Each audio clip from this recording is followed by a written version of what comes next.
Chapter 382. Unlike Talia, Jason's physical injuries aren't hard to heal. However, the damage to his spirit, or rather, his soul, is very difficult to heal, Thea explained patiently, worried that the people in the room wouldn't understand. Healing soul damage isn't a sorcerer's forte. On the contrary, classes like shamans and witch doctors are better at it. The other solution I can think of is Nanderbart's Lazarus Pool. It should be able to heal his soul. Thea mentioned another place they were familiar with. It was up to them to decide whether to accept it or not. Batman hesitated for less than a minute before he made the decision to save Jason. Thea was satisfied with his decisiveness. I have a friend here. His condition is similar to Jason's. Batman waved his hand. 1 sheep was the same as herding. 2 sheep was the same as letting them go. He took them all with him. Thea quickly contacted Shadow to change her equipment and bring her father along. The convenience of the teleportation portal was demonstrated here. In less than 5 minutes, she brought Shadow and Yao Fei, who were wearing green Kevlar and carrying a bow and arrows, over. Knowing Batman's taboo, Thea didn't teleport directly to the Batcave. Instead, she waited outside with Shadow. Soon, everyone was there. Yao Fei! Talia cried out in alarm. Although Yao Fei was older than her by more than 10 years, he was indeed personally trained by Talia. The two of them still had a bit of affection for each other. Looking at his half-dead appearance, she couldn't help but sigh in her heart. Batman was originally a little curious about Sia's friend and wanted to find out more. Now that he found out that it was actually related to Talia, and that Shadow, Damien and Barbara knew all of them, he gave up. Call Superman too. I'll contact Diana. By the way, do you know the Martian Manhunter? If you do, bring him too, Thea said casually. Batman almost vomited blood. Are we all right? Do we have to call so many heroes? Although my father-in-law is skilled in martial arts and has great foresight, there's no need for so many people to gang up on him.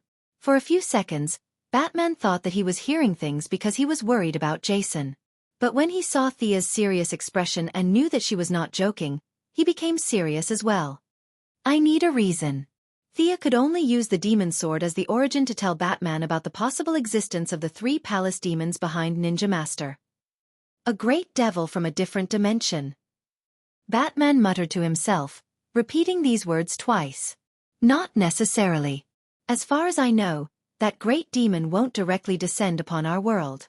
He needs some mediums. Thea's cautiousness was in line with Batman's usual course of action. He might have taken this opportunity to completely cut off the connection between the Ninja Master and the demon. There's no need to call them. Batman saw Thea pick up the phone and interrupted her. There's a strange enchantment around Nanderbart that blocks all superpowers and magic. There's no point for Superman and the others to come. Thea paused for a second and felt lucky that she didn't steal the sword herself. It seemed that she did the right thing.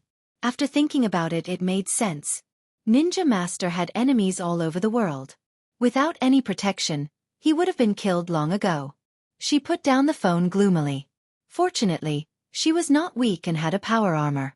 Even if there was an anti-magic enchantment and the power armor's magic power could not be used, she could still crush most people with her machinery alone. Yes, Thea was also planning to visit Nanderbart. After all, she had learned so many martial arts from them. She wanted to go and see this world-famous institute of higher learning. No one asked her to go, but if she wanted to go, no one would object. The team was quickly selected. Batman, Talia, Nightwing, Barbara, Thea, and Shadow, a total of 6 people. Catwoman, who was unknown whether she was the main wife or the mistress, should not go and cause trouble for the Ninja Master. Damien also wanted to go, but the others rejected his request in unison. What a joke! It was better for Damien to stay at home obediently since he could start a fight at any moment. How were they going to go? Everyone was waiting for Thea to open the door. Where's Nanderbart? I've never been there. Thea saw everyone staring at her and said helplessly. It must be a place you've been to before? It must have a certain impression, right? Batman asked 7 or 8 questions in a row. Thea was speechless. This guy was using the opportunity to get information again. You're good if you can analyze it, but it's impossible for Thea to say it herself. Without answering any questions, Thea asked for the coordinates. Then, she gestured for the others to wait and flew out of the atmosphere. Nandarbart was in the Middle East, while Thea and the others were in Gotham. They were separated by an entire Earth. Her X-ray vision could see them in a straight line, but it would take too much effort to see through the entire Earth. According to Batman's coordinates, they quickly found a valley. However, when Thea was about to look inside, she felt an obscure energy wave blocking her vision. Ninja Master's setup was different from the Heaven's Eye Society's setup. Thea felt that it was different, but the effect was to block all unnatural forces. She remembered that in the original plot, Barry Allen ran to Nandarbart and didn't feel anything strange when he rescued the Green Arrow team. However, after that, his speed was blocked in the Heaven's Eye Society. Perhaps the level of the shield was not high enough, or there was something like a switch. Thea didn't think too much about the future. She landed on the ground and opened a portal that led to the outside of the valley. Her spirit wrapped around the two unconscious heroes and stepped in first. She walked out of the portal and began to put on the power armor. When everyone else came out, she removed the spirit of the two heroes and carried them on her back for the rest of the journey. Shadow automatically carried her father on her back, and Nightwing also carried Jason on his back. The group walked towards the valley at a constant speed. If the negotiation fails, you can fight, but you're not allowed to kill. Batman walked at the front and said without looking back. Nightwing, Barbara, and Shadow, who didn't dare to talk to Batman, nodded at the same time. Thea and Talia had different thoughts, but they didn't directly refuse. Batman, what are you doing here? The old ninja master, dressed in fancy clothes, walked out of the shadows on the side. As if he didn't see his daughter, he only looked at Batman who was walking in the front. He knew Batman's true identity, but he didn't intend to reveal it. My assistant is seriously injured and needs the help of the Pool of Lazarus. Haha. The ninja master laughed loudly. When Thea felt that the old man was acting a little too much, he stopped laughing. I said before that as long as you accept the position of the demon leader, everyone, including me, will listen to your orders. After that, the ninja master stared at Batman carefully. I refuse. Sure enough, Batman gave him a reply that he had expected and made sense. The negotiation failed in just a few sentences. Thea felt that the two understood each other very well. The conversation was just a formality, and no one expected to move the other with words. Chapter 383. Attack! Attack! Both of them shouted at the same time. Batman threw darts at the ninja master. Hundreds of assassins from the League of Assassins appeared around them and pounced on them fiercely. In the face of the arrows, Thea raised the energy shield of her armor to protect them. She was very relaxed. She was ready to watch this rare battle between father and son-in-law. Lex Luthor could create an energy shield. With so many extraterrestrial technologies to learn from, it was too easy for Thea to create this thing. This shield was useless against the Sea King and Superman, but against the ordinary people from the League of Assassins, it was too powerful. Powered by the White Dwarf, the entire shield was huge and thick. A few of the Assassin League's minions who were charging at the front were slightly shocked. However, this group of people had always been trained to look down on technological weapons. They raised their large swords and slashed at the energy shield. There was no sound of metal clashing, no scene of swords breaking the shield. Their swords seemed to have hit the air, but no matter how hard they tried, they couldn't cut through. A few of them didn't believe it and slashed with their swords. Without exception, they were all stunned. Idiots! Thea glared at them coldly. How terrible it is to be uneducated. It was enough to supply electricity to a city with a population of 1 million for a year. That was a huge amount of energy. If they wanted to rely on more than 100 people, each with a steel knife, to use up all this energy, it would take at least 10 years without sleep or rest. Everyone in the shield was surprised at first, but they soon felt relieved. Nightwing had been with Batman for many years and had seen a lot of advanced technology. Shadow and Barbara had also known Thea for a long time. It wasn't surprising that she could come up with something like this. A bunch of League of Assassins soldiers couldn't do anything to the shield. Talia was nervous for a while, but when she found that the enemy couldn't enter, she was relieved. She focused on watching her father and Batman fight. The two of them punched and kicked. The Ninja Master's moves were strange and deadly, while Batman took advantage of his brain and integrated the essence of fighting in the world, changing his moves to the extreme. Why are they fighting so conservatively? Thea's fighting skills were not inferior to the two of them. She watched for a while and soon found something wrong. Whether it was Batman or Ninja Master, they were too conservative. In the first 10 moves, it was understandable that they were more defensive than offensive. But now, after 40 to 50 moves, they were still more defensive than offensive. This was too problematic. When Thea watched them fight for 80 moves, she finally understood. Ninja Master really likes this son-in-law of his. He can't wait for him to quickly take over his mantle. Today, he didn't even use 1/10 of the momentum he had when he fought with Thea. He only wants to lose by 1 or 2 moves, and then he can complete the job of handing over. Batman was a smart person, so he naturally saw through his father-in-law's plan. Even if he was beaten to death, he would never take over the League of Assassins. He was also desperately defending, with no intention of attacking. Thea looks at the stupid moves of the father-in-law and son-in-law and understands what they are thinking. The actors don't work hard and only care about slacking. Her desire to watch the show fades a lot. At that moment, Batman gave her a look. Thea thought for a moment and understood what he meant. Or rather, this was Ninja Master's intention. My energy shield can't be activated. Bring your equipment. Let's charge in. Talia, you stay by my side and lead the way. Save Jason and the others as soon as possible. Thea turned around and ordered the others. 3, 2, 1. Charge with me. They were still outside the barrier. Thea didn't know how strong the barrier was in Nandabart. She didn't take her bow and arrow.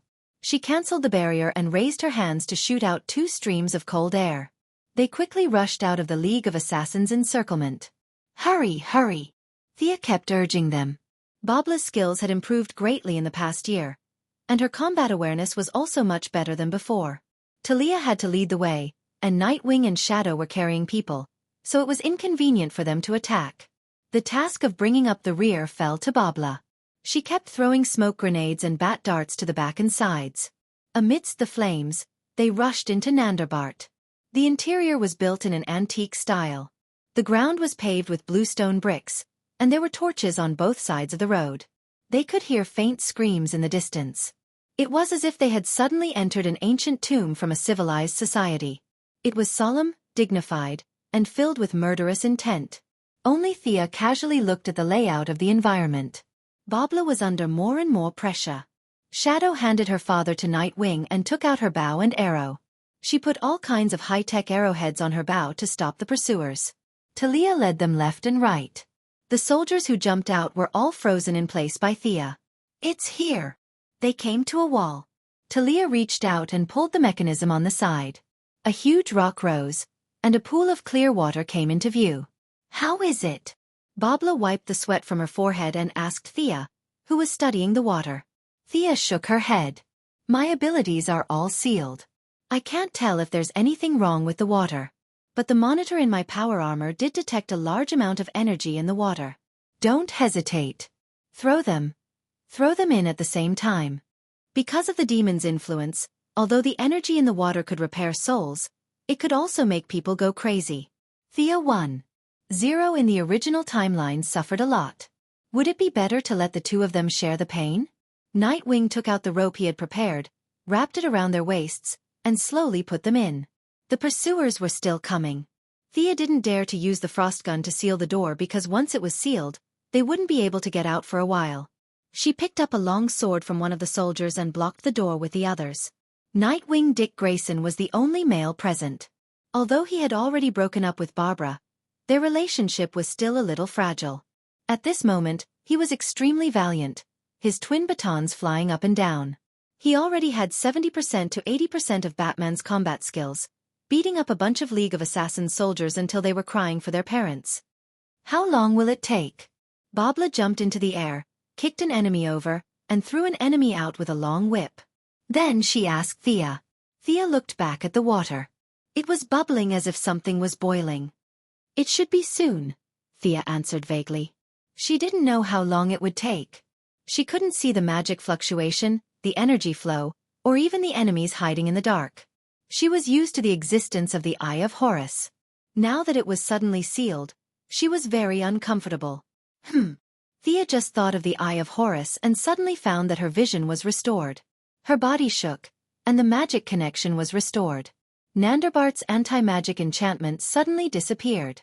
Yao Fei and Jason Todd jumped out of the pool. Their eyes were bloodshot, and their mouths were growling, revealing a ferocious glint. Chapter 384. The green pool water did not calm down after the two jumped out. Instead, it became more and more intense. The disappearance of Nandlebart's anti-magic field did not make her happy. Thea felt a drop of cold sweat flowing down her forehead to her cheek. A huge amount of evil energy continued to roll out from the pool water. Thea did not know if this was originally the case or if Jason and Yao Fei broke some kind of barrier after entering the water, and a world full of evil energy was connected to this place through the pool water. Two magicians' hands tied up Jason and Yao Fei, who were more like beasts than humans, and threw them to Night Wing. Thea looked at the pool water again. Disorderly, evil, chaotic energy was seeping into this world through the gap in the pool water. Even this strand of energy did not stop. It was constantly bewitching the combatants at the scene. The few heroes had strong willpower and were not affected.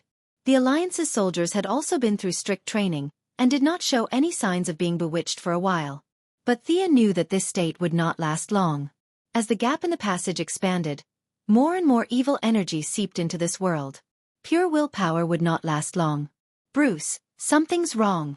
A passage full of evil energy has opened. You and Ninja Master stop immediately. I'll let the people here withdraw quickly. I'll try to seal this place. Thea told Batman telepathically. But she waited for half a minute and did not get a response. Did he not hear it or what? Thea was puzzled. Suddenly, she realized that she was dumb. Batman did not know telepathy. He did not have this skill even if he wanted to. Just as she was about to use the Eye of Horus to check the situation outside, she saw that the Power Armor's communication system had intercepted a new call request. Thea opened it, and Batman's vigorous figure appeared on the comm. Your system is really good.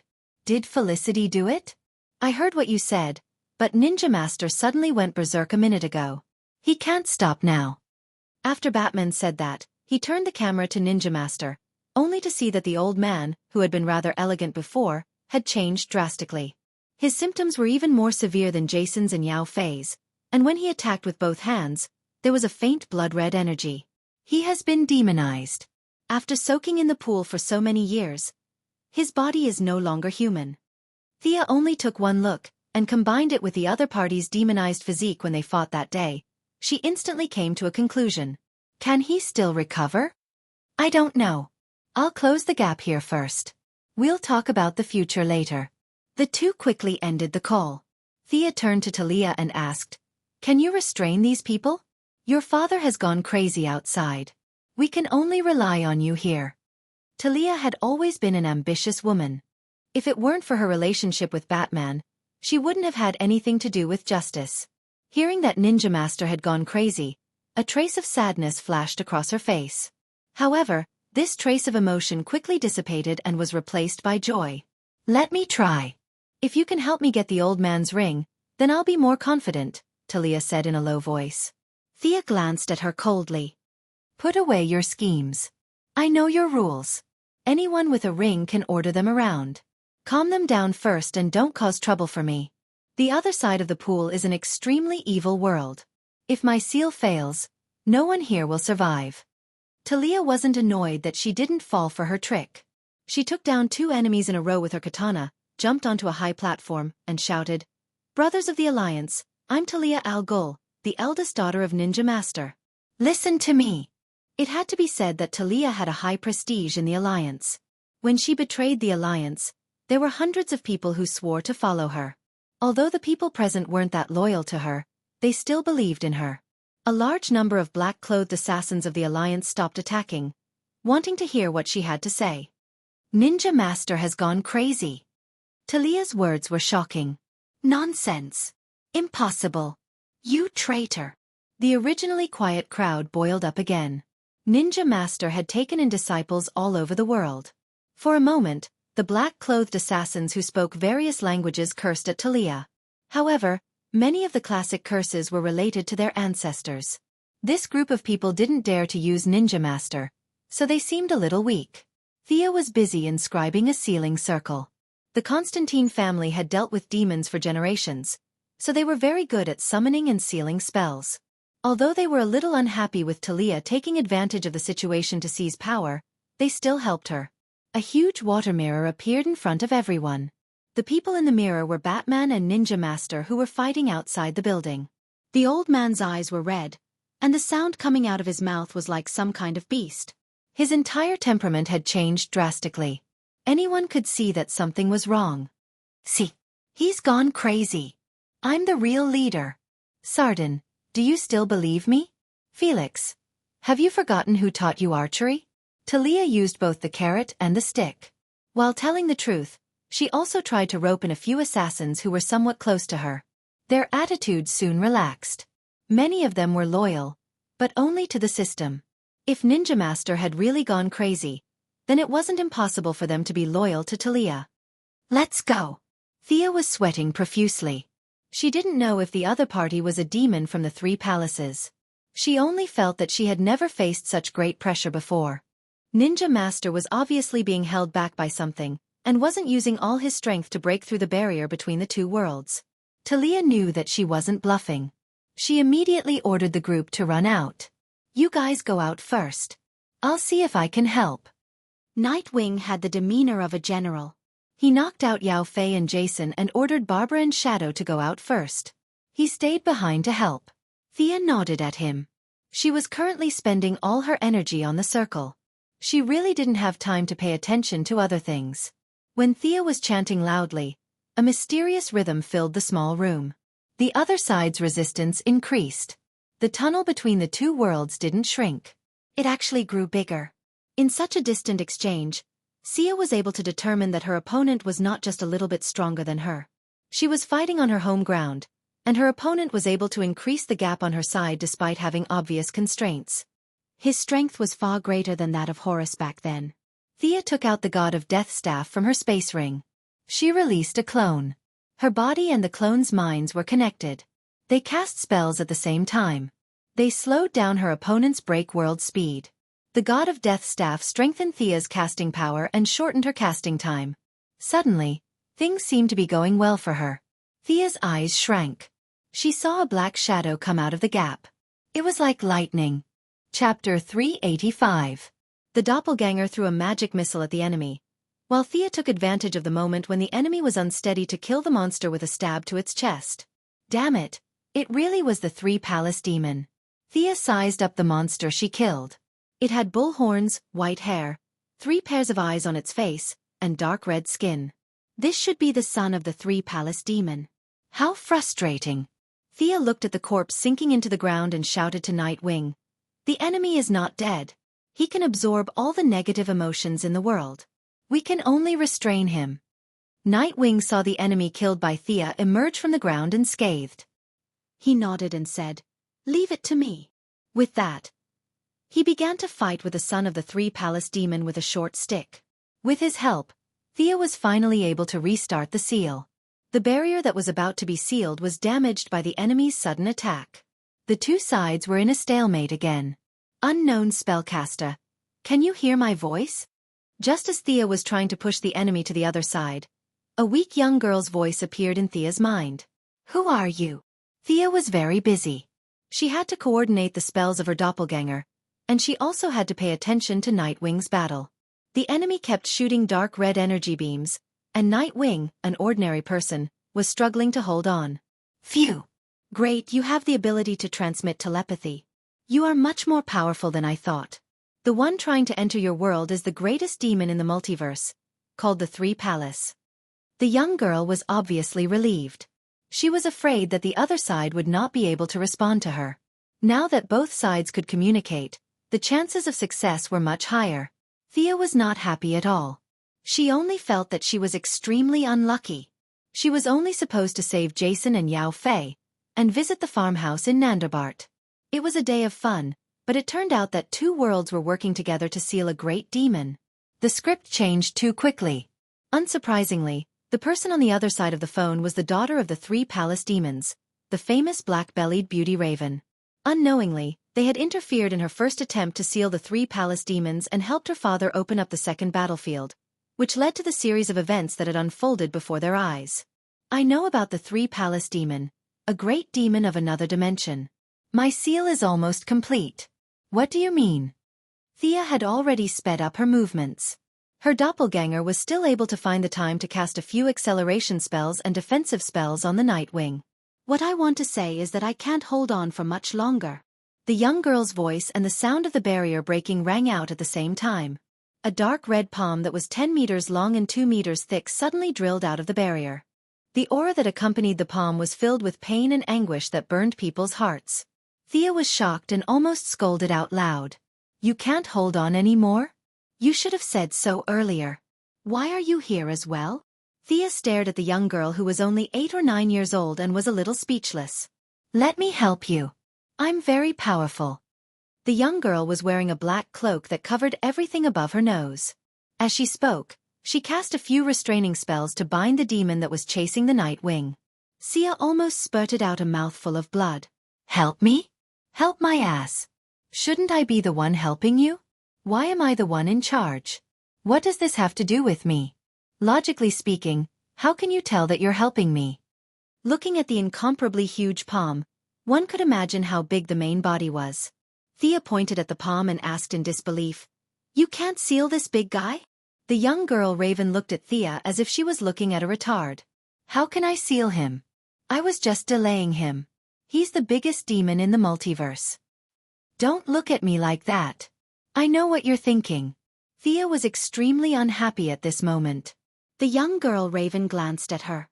The two beauties, one big and one small, snorted at the same time and turned their heads to the left and right at the same time. Thea looked at the barrier that was constantly shattering. Obviously, without Raven's restraint, the opponent was breaking through faster and faster. Thea knew the strength of the three palace demon. Superman, Diana, and the Flash couldn't break through the defense even when they joined forces. In the eyes of the three palace demon, these three were just a little stronger than ordinary Earthlings. They were just ants that weren't worthy of him personally taking action. Not to mention her own skills. Once the three palace demon came out, it would be best for her to immediately take Moira and the others and run away. The problem came back again. She had to take advantage of the fact that he hadn't come out yet to beat him back and seal him again. Because the node of Nandarbat had been broken, it would take some time to repair it. She had to resist the three palace demon while repairing it? Except for those who couldn't be named, Thea really didn't know who else had this ability. Seal? Thea stared at the god of death staff that she had just gotten 2 days ago. She didn't understand the sealing function in the staff. Could it be that it corresponded to today? As the number of events she participated in increased, Thea became more and more confused. She definitely didn't participate in the original process of the event. So how did they do it? Or was it that the timeline with her participation was real, and the others were just stories in movies and comics? She raised the staff and waved it gently in her hand, and an obscure and inexplicable energy formed in the air. "What are you going to do?" Raven asked. "Seal him," Thea answered concisely. After that, she flew up and used the staff as a spear, piercing the giant hand. The idea that the staff transmitted to her was very vague. It wasn't that she couldn't do it, but that she failed. "Help me hold him down," Thea commanded Raven on the side. This demon princess had been entangled with her father for a long time and couldn't deal with the whole person.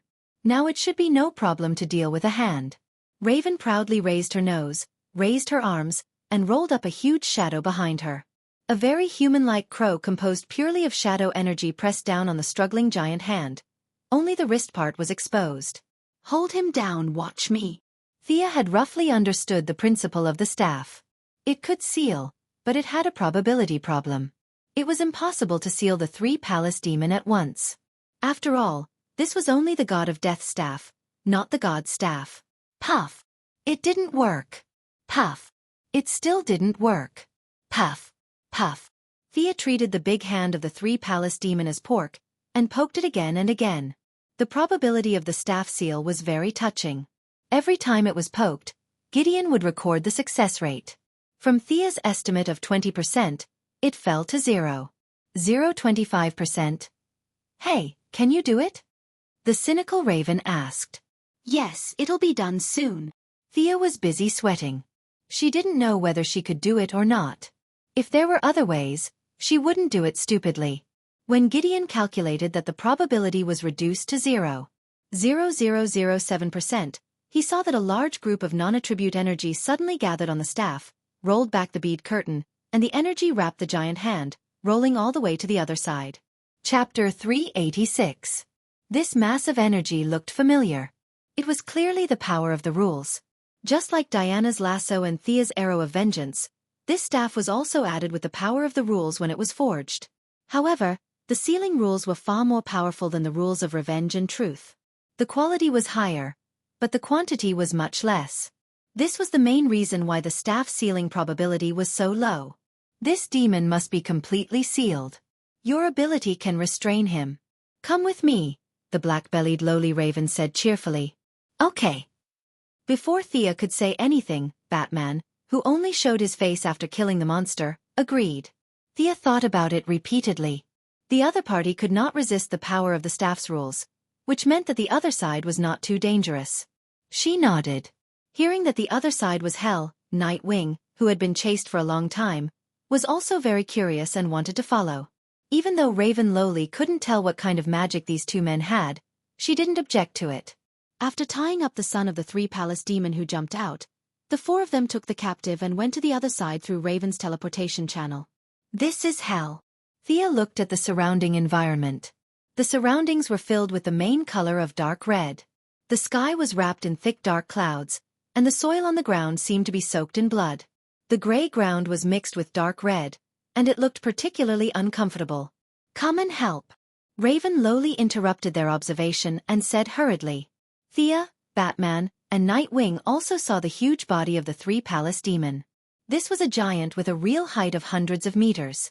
It had the same appearance as its sons, with bull horns, white hair, and 3 pairs of eyes. However, its pressure was 10,000 times stronger than its sons, and its aura was 10,000 times more evil. Just by getting close to it, one could feel its aura. It was an evil that could tear one's soul.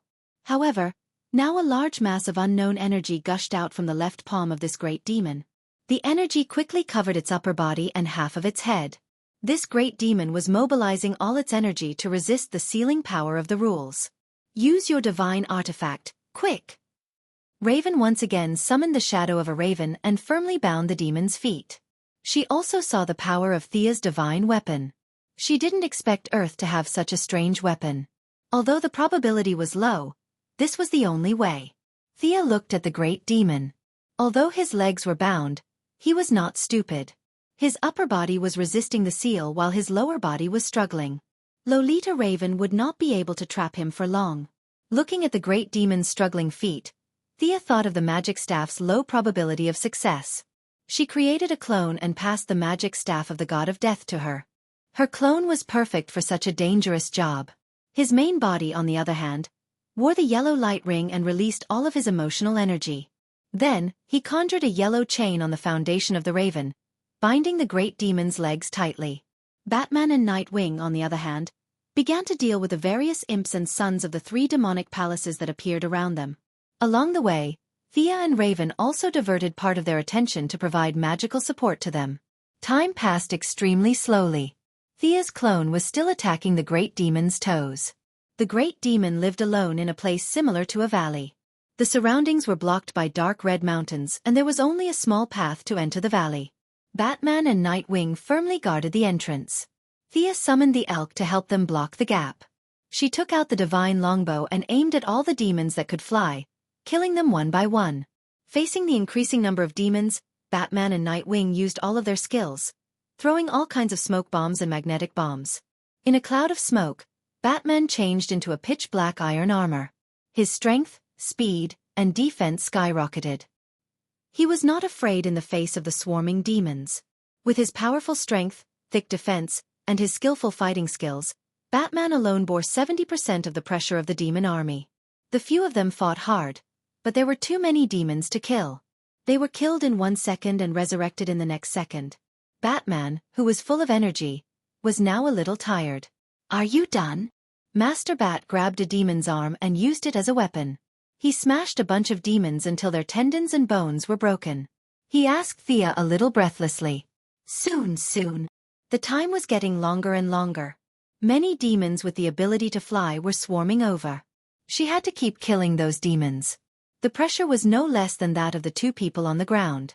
Thea's clone was still holding the staff and fighting with the great demon's toes. She did not know how many times she had poked and smashed. Just as Thea's main body was wondering if the staff would only work on the target once, the touching sealing effect was finally activated. Just like before, the non-elemental energy wrapped around the three palace demons' toes and rolled them up. The great demon, who could only fight with the sealing law, could no longer hold on. His feet and calves were quickly sealed. The two energies of the same origin converged at his waist. The demon let out a deafening roar and was finally wrapped up by the sealing energy. The 100-meter-tall giant finally disappeared. A crimson crystal stopped in the air. "What is this?" Raven lowly turned her head and asked Thea. "You're asking me?" "I don't know." Thea did not know what this was. In the original spacetime, this should be your job. If you're asking me, who am I supposed to ask? The two beauties, one big and one small, looked at each other blankly. They were a little confused about the situation, but there was no doubt that the great demon king was indeed sealed. Raven used her dark magic to turn the surrounding mountains into a huge rock. The crimson crystal was sealed in the center of the huge rock. Thea's doppelganger was almost exhausted. She handed the staff to the main body and the doppelganger returned to Thea's body. "Let me dig a hole." Thea held the staff with both hands and imitated Atlan, the god of death, in her memory. She slammed the staff into the ground. Rumble! This staff was indeed worthy of its reputation as being able to sink Atlantis. This was a great tool for digging holes. This time, there was no need to consider the probability. Thea did not use any magic power. With just one hit, she created a huge hole that was 1,000 meters deep and 100 meters wide. Raven controlled the huge rock to fall to the bottom of the deep hole. The two of them increased their magic power and filled the hole. They looked at each other and heaved a sigh of relief. When the great demon army saw that the three palace demon was sealed, most of them fled. The few loyal ones were also killed by the few of them. Raven brought the few of them back to Nandarbat. Thea began to seal the extra-dimensional passage. When she wanted Raven to help, Raven replied casually, "I don't know how." "You really don't know how?" Thea asked again in disbelief. Raven lowly turned her head away arrogantly and ignored her. Another naughty child. Thea was speechless. She could only do it herself. She constructed the magic circle, dismantled the details, and added a few patches to the original foundation. Finally, the passage to hell was blocked. Chapter 387. As soon as she was done, Shadow dragged her to see Yao Fei and Jason. After soaking in the pool water, the two had recovered from their vegetative state. However, their minds were in a mess. Barbara and Shadow could only tie them up and wait for Sia, the wise person, to come take a look. Sia did a quick check and wanted the black-bellied lowly raven to take a look. "I don't know these things. I was born with my magical powers." Raven lowly pretended to glance at it and shook her head to show that she did not understand. How envious. Thea was born with powerful magic. She felt like this world was full of cheats. There weren't many people who studied magic as hard as she did. The demon princess said that she could blast her enemies to ashes. She had plenty of practical experience, but she didn't have any theoretical knowledge. Thea could only draw her own conclusions. Their souls were damaged before. Now, with the help of the pool water, their souls are complete. However, this is a supplement, not a repair. The original soul and the new soul will fight fiercely. They will be confused for a while. When their own soul devours the foreign soul, they should be able to wake up. Thea explained her judgment to them. She didn't care if they understood or not. She knocked them out with a finger each. No one could help with a soul fusion. She could only rely on herself. After dealing with the two, Talia brought a group of people and dragged the demonized ninja master over. She wanted to see if the old man could be saved. The old man's eyes were red. He made a groaning sound in the air. It took 4 or 5 people to pull on the iron chain to barely hold him down. It was such a pity that a hero of a generation had fallen to such a state. Thea sighed. She used her psychic power to sense the old man's soul. Then, she used her magic to wander around his body. Can he be saved? Batman and Talia asked at the same time. It was just that the two of them had different thoughts. Batman was very respectful to this teacher of his. Although the two of them had been enemies many times, they had never killed each other. Talia's feelings toward her biological father were much more complicated. She felt hatred, jealousy, fear, and a bit of father-daughter relationship. But more than that, she wanted the old man to die quickly so that she could take over the Assassins' Alliance. Facing their complicated gazes, Thea roughly thought about the method she knew and gently shook her head. He's different from Yao Fei and Jason. His demonization is too deep. This kind of constitution can't be removed. But it can be suppressed, Thea said as she drew several mysterious symbols on Ninja Master's forehead and arms. The beast-like Ninja Master instantly calmed down and fell asleep. Thea looked at Batman. My spell can keep him calm. If you want him to regain his consciousness, you will need more suppression methods. You can ask the Sky Eye Society for some anti-magic metal and make 2 bracelets for him to wear. He will wake up again, but he can't soak in the pool anymore. Optimistically, he only has 10 years left. After listening, Batman pondered for a long time and nodded. He couldn't leave a ninja master in the lurch. But even a fool would know how difficult it was to get something from the Heaven's Eye Association. The anti-magic metal was their weapon against superhumans. Based on Batman's understanding of Amanda, he wouldn't be able to get it without paying a huge price. However, he was a hero of justice, so he couldn't steal it. Batman lowered his head and pondered over the chips in his hands, calculating how he could get his hands on it. Seeing that they were all okay, Thea could finally breathe a sigh of relief. She turned her head and saw the two-faced Lolita looking at her. Are there many people like you in this world? Raven asked without rhyme or reason, but Thea knew that she was definitely not asking about her appearance, but whether there were many people who knew magic. There shouldn't be many, Thea said frankly. Except for a few immortals, no one in modern society could play with magic. This thing had a bright future, but it was not as powerful as a submachine gun before it took shape. The two-faced Lolita was a little embarrassed. She said with a troubled face, Can you teach me? I learn things very quickly. I have to teach a disciple again? It wasn't that Sia hadn't thought of absorbing the black-bellied Loli's magic, but she was different from Sha Zhan. She had inherited the magic from the Three-Palace Demon. She was born with a strong evil aura. Without any blood relationship, she couldn't control it. Thea looked at Raven. The little girl looked at her a little nervously. How old are you? 9. Raven Lolita looked like she was an adult. Thea almost burst out laughing. This little girl was two-faced, arrogant, and very good at complaining. Thinking about it carefully, she was quite similar to Thea's character. And the key point that was different from Billy Batson was that she was a beautiful girl. So it was said that appearance could really determine one's fate. Well, you can live with me for a while.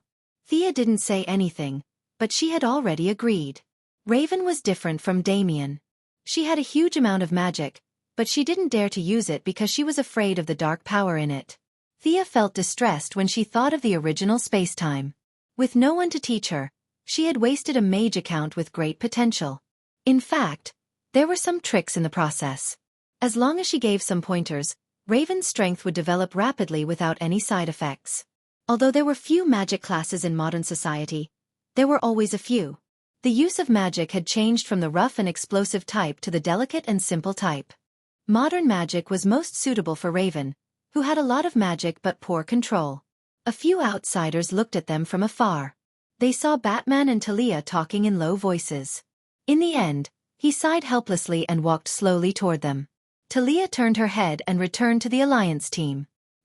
In the end, Talia gave up on her man and son and chose power. Thea sighed. She didn't have any say in Talia's choice.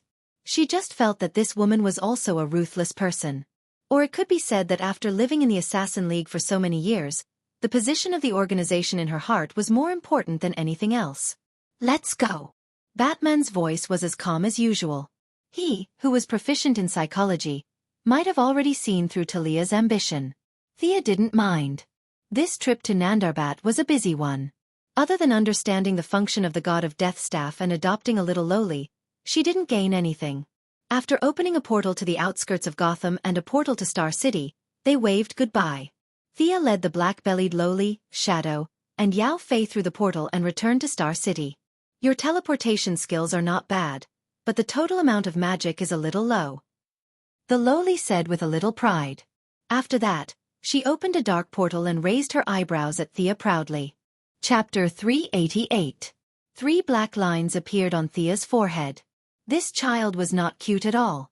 Your portal is shaking too much, and the landing point is not stable. She was now very experienced in dealing with naughty children. She went on and on about this and that.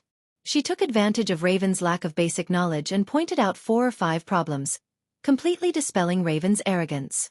However, she did not just beat her down. She even complimented her appropriately, causing the little girl to pout before raising her head again. "You have good taste." The proud Raven took off her hood, revealing a slightly pale face. She kept looking at the crowd on the street. "I think your father still needs some time to rest. He should be able to recover in about 2 months. No matter how one looked at it, Shadow's relationship with Yao Fei was closer than that with Jason. Before leaving, Thea checked old Yao again before returning home with Raven. She found Damien, who was practicing his sword, and introduced him to Raven. "Come, I have a mission for you. Tell this little sister everything that I taught you before." Thea gathered the 2 children together and went back to her room to take a shower and prepare for bed. She could still hear the 2 naughty children's discussion from afar. "You little thing, you know magic too?" Only Raven did not eat bean buns as dry food. "What? Don't look down on me. Do you dare to compete with me?" Accompanied by the sound of a sword being drawn, this must be Damien, who practiced both magic and martial arts.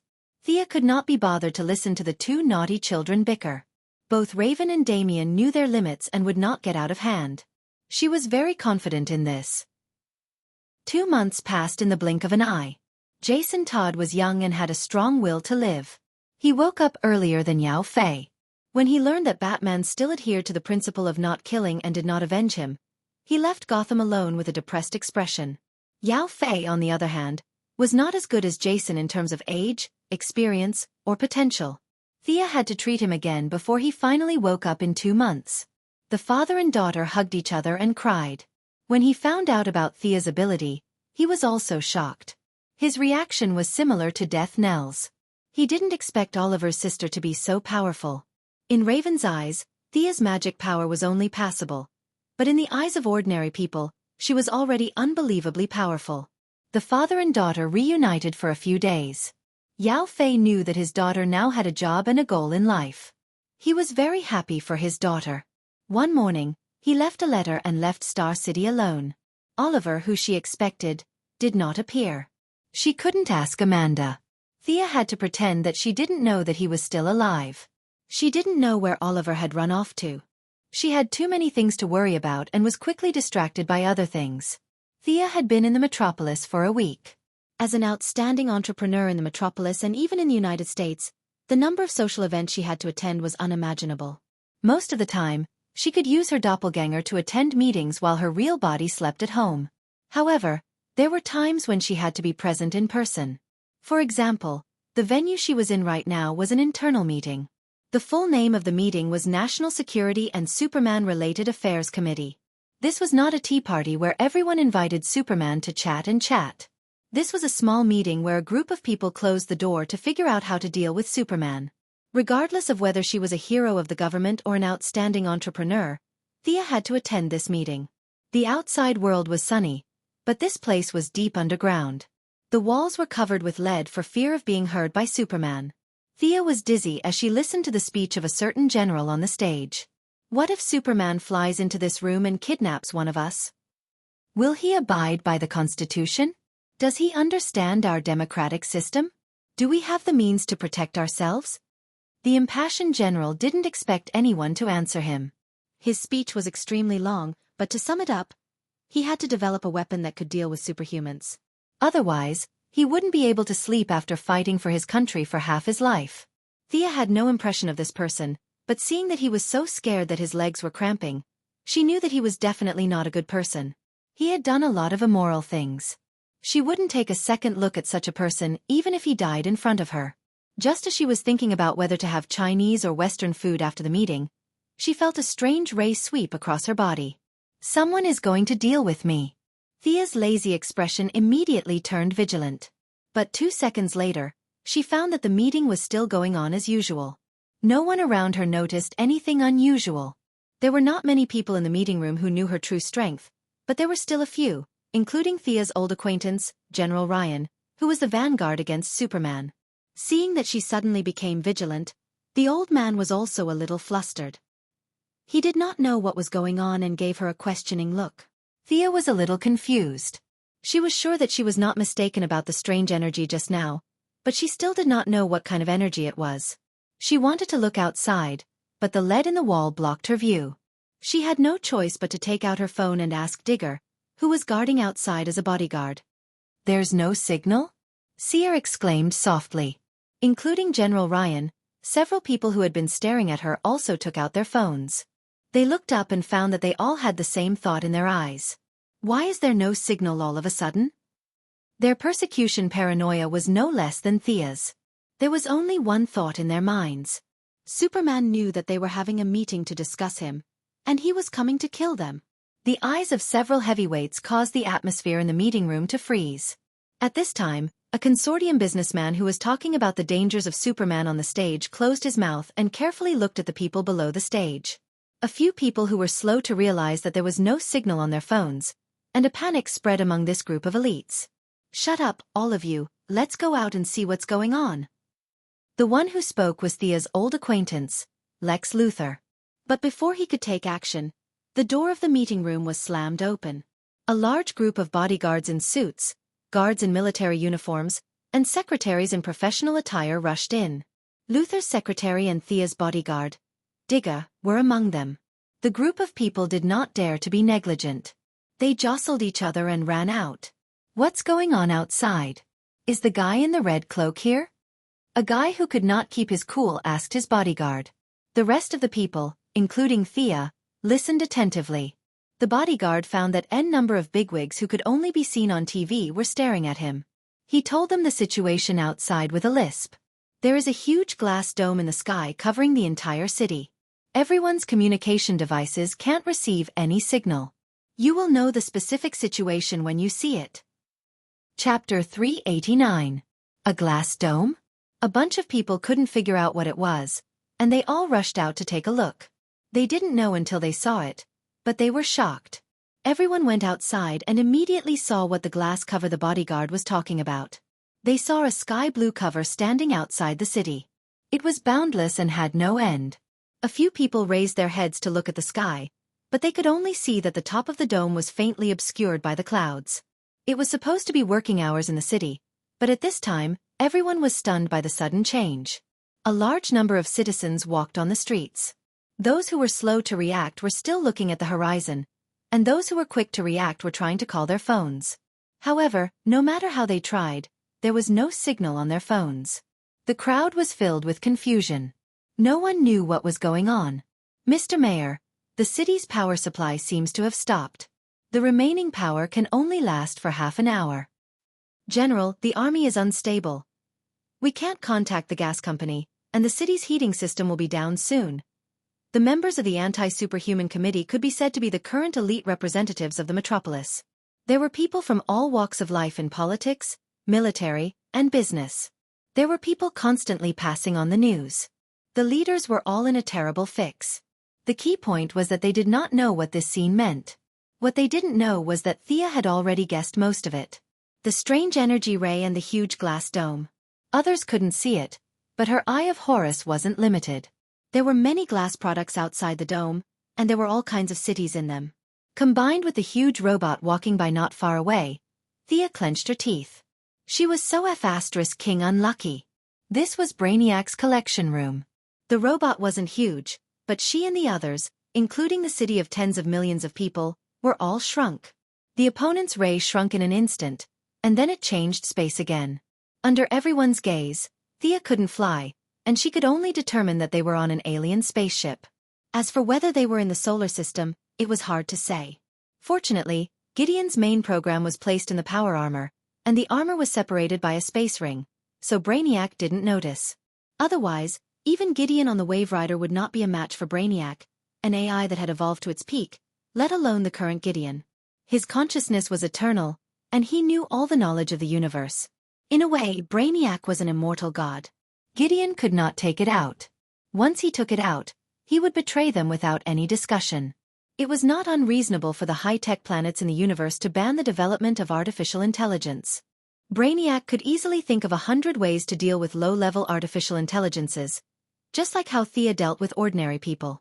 Several government and business leaders initially thought that it was an experiment by the military. They pulled General Ryan's sleeves and spat on his face. The old man repeatedly explained and finally dispelled their suspicions. "Everyone, does anyone know what's going on?" General Ryan asked.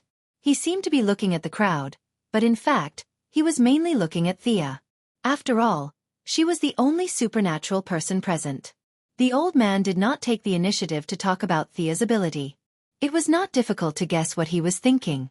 In case the situation was extremely bad, he would let Thea save him first. If he exposed Thea's ability, a bunch of people would need to be saved. It would be troublesome if he didn't save who. There was no need to increase the number of competitors. A few people who had the same idea also stared at Thea with bright eyes. They all had the same idea: to ensure their own safety first. Thea chose her words carefully. She did not speak, but Luther did not plan to let go of this opportunity to be in the limelight. "Let's go to my lab. My equipment has detected a ray, but the specific effect needs to be analyzed by the experimental equipment." Luther then raised his wrist and showed everyone the high-tech equipment he was wearing. Thea, of course, did not want to watch him show off. She cleared her throat and said, "Mr. Luther, there's no need to go to your lab. I'll tell you now." When everyone on the ground focused on her, she continued, "All of us, including the entire city, have been atomized by a ray." Atomization. The group of businessmen and politicians did not understand what this meant, but Luther did. His expression was extremely serious. The secretary sitting next to him also looked at Thea with a complicated expression. Luther's originally calm face finally showed a trace of panic. This field was too difficult. Although he had dabbled in a small part of it, he was still far from being a master. His smart brain was thinking quickly, and before he knew it, sweat had appeared on his forehead. Thea saw this scene and snorted. In fact, Thea did not know much about this field, but she had all the information and notes of the Atom Man atomizing people and then reducing them with the field of expertise of the Atom Man. In terms of intelligence, Ray Palmer was definitely not as smart as Luther, but Luther's research was too broad, while Ray Palmer only focused on one field. In terms of depth of research in the field of Atom Man, Ray Palmer was far better than Luther. "Miss Thea, let's talk aside." General Ryan and a few other high-ranking officials who knew about her abilities pushed Diggle, the black bodyguard, to the side as if they were fighting. They pulled Thea to the side to talk. The black man had served in the military for many years. Although he was now retired, he still obeyed the generals reflexively. Seeing that General Ryan was pushing him aside, he did not know why the old general suddenly used so much force. He was a little confused and looked at them from afar. "Is there any way to get me out of here? I have to report to the minister." "Yes, I have to report to the president too. I have to report to the Congress." A few people surrounded Thea and asked in low voices. "A bunch of rats." Thea despised them in her heart, but she did not say it out loud. She used her heart to feel the magic flow, and there was no problem at all. Although she did not know where she was now, she was not worried at all. It was just within the scope of this universe. The light ring allowed her to travel through the universe, and the divine bow and arrow could travel through time. She could not understand the feelings of these old guys. "Everyone, don't worry, listen to me slowly." Thea first calmed them down. Old Ryan was still okay, but one of the senior officials could not stand still. "Although it will be troublesome, I can send you back." First, she gave them a reassuring pill. Sure enough, when they heard her say that, they all breathed a sigh of relief. Their expressions were calm, their legs stopped shaking, and their teeth stopped chattering. "But I just said, maybe you didn't hear me clearly. I'll say it again, all of us, including this city, have been atomized. Do you understand what this means? We are now only the size of an atom. The outside of the city is not a canopy. It is a solid glass cover." Thea's words were like a hammer, hitting their hearts, and their faces became extremely ugly. Chapter 390. Thea ignored them and continued, "Even if I send you back, you'll still be in your current state. This is the power of science, not myth or magic. You won't be able to report this to the president because you're too small. They can't see you. The phone is as tall as a mountain in your eyes. You're probably just a little bigger than a microorganism. Even an ant is countless times bigger than you. Do you still want to go back? Thea looked at them with a half-smile and said, Your families are all in the city, right? General Ryan's daughter, Senator Harry's mother and son, and Miss Emily's husband. These people can't all live like microorganisms, right? They fell silent. Thea didn't mention one thing, but they could all think of it. It was power. After all, the army couldn't obey a general who could only be observed under a microscope. The same went for the government officials. The voters couldn't go out and watch them give speeches with a high-powered lens. Then do you have a way to restore us to our original state? Someone asked Thea. First, I have to find a wavelength that can make us smaller. Then, I just have to set up an inverse matrix using the isotope principle. At this time I can stimulate the atomic structure. In modern quantum mechanics, Alan Fest has a theorem. Okay, we get it. They quickly interrupted Thea's long speech. None of them cared about what the F*King quantum mechanics said. They just wanted to restore them to their original state. Unfortunately, their voices were a little loud. The rest of the people, including the bodyguards, also came over to listen to what they were saying. Thea was secretly pleased. Where did prestige come from? Wasn't it brought by turning the tide at a critical moment? This incident was very suitable. She could solve it with a theory of the atom man without revealing any superpowers. Everyone, listen to me. Today was not a formal meeting. Thea didn't wear her old-fashioned business suit. Instead, she wore a V-neck white shirt with a navy blue skirt and strappy heels. Now that she had put away her lazy aura, she looked like a sharp sword. Her cold eyes looked around at everyone. Everyone who met her eyes couldn't help but quiet down. Like I said, all of us, including this city, have been atomized. We need to maintain the order of the city and find a way to save ourselves. An old man in the crowd stammered, Will Superman come to save us? Thea almost gave in to the old man. 10 minutes ago, he was still incessantly calling on Superman to abide by the Constitution. He wanted to develop a weapon to deal with him. But now he thought of Superman? He picked up his bowl to eat, then put it down to curse. This person's skin was really thick. Can Superman care about everything you do? When the house caught on fire, Superman went to save it.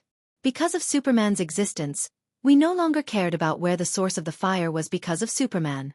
You don't have to follow the traffic rules when crossing the road. Superman will come to save her. She definitely won't die because of Superman. Everyone, I didn't see Superman anywhere today. We can only rely on ourselves. Thea looked at the crowd coldly. There was sparse applause at the scene. This group of people had not completely abandoned their integrity. After all, they were all here to hold an anti-Superman rally. It would be too ironic if they counted on Superman to save them now. Even the conceited Luthor clapped twice reluctantly.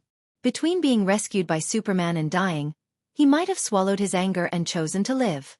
But now that it was not a matter of life and death, he agreed with Thea's words. It was just a pity that he did not say it himself. In fact, Thea was not lying to them. She really did not see Superman in the city. She saw many acquaintances, such as Louise Ryan, who would appear wherever there was danger. She also saw the wife of the black man beside her, the mature woman of the Heaven's Eye Society, Lila Michaels, and her own subordinate Poison Ivy. But as for Superman, she really did not see him. Miss Quinn, do you really have a way to solve the current situation? Luthor asked in disbelief. Although it's not a sure thing, but this is my plan.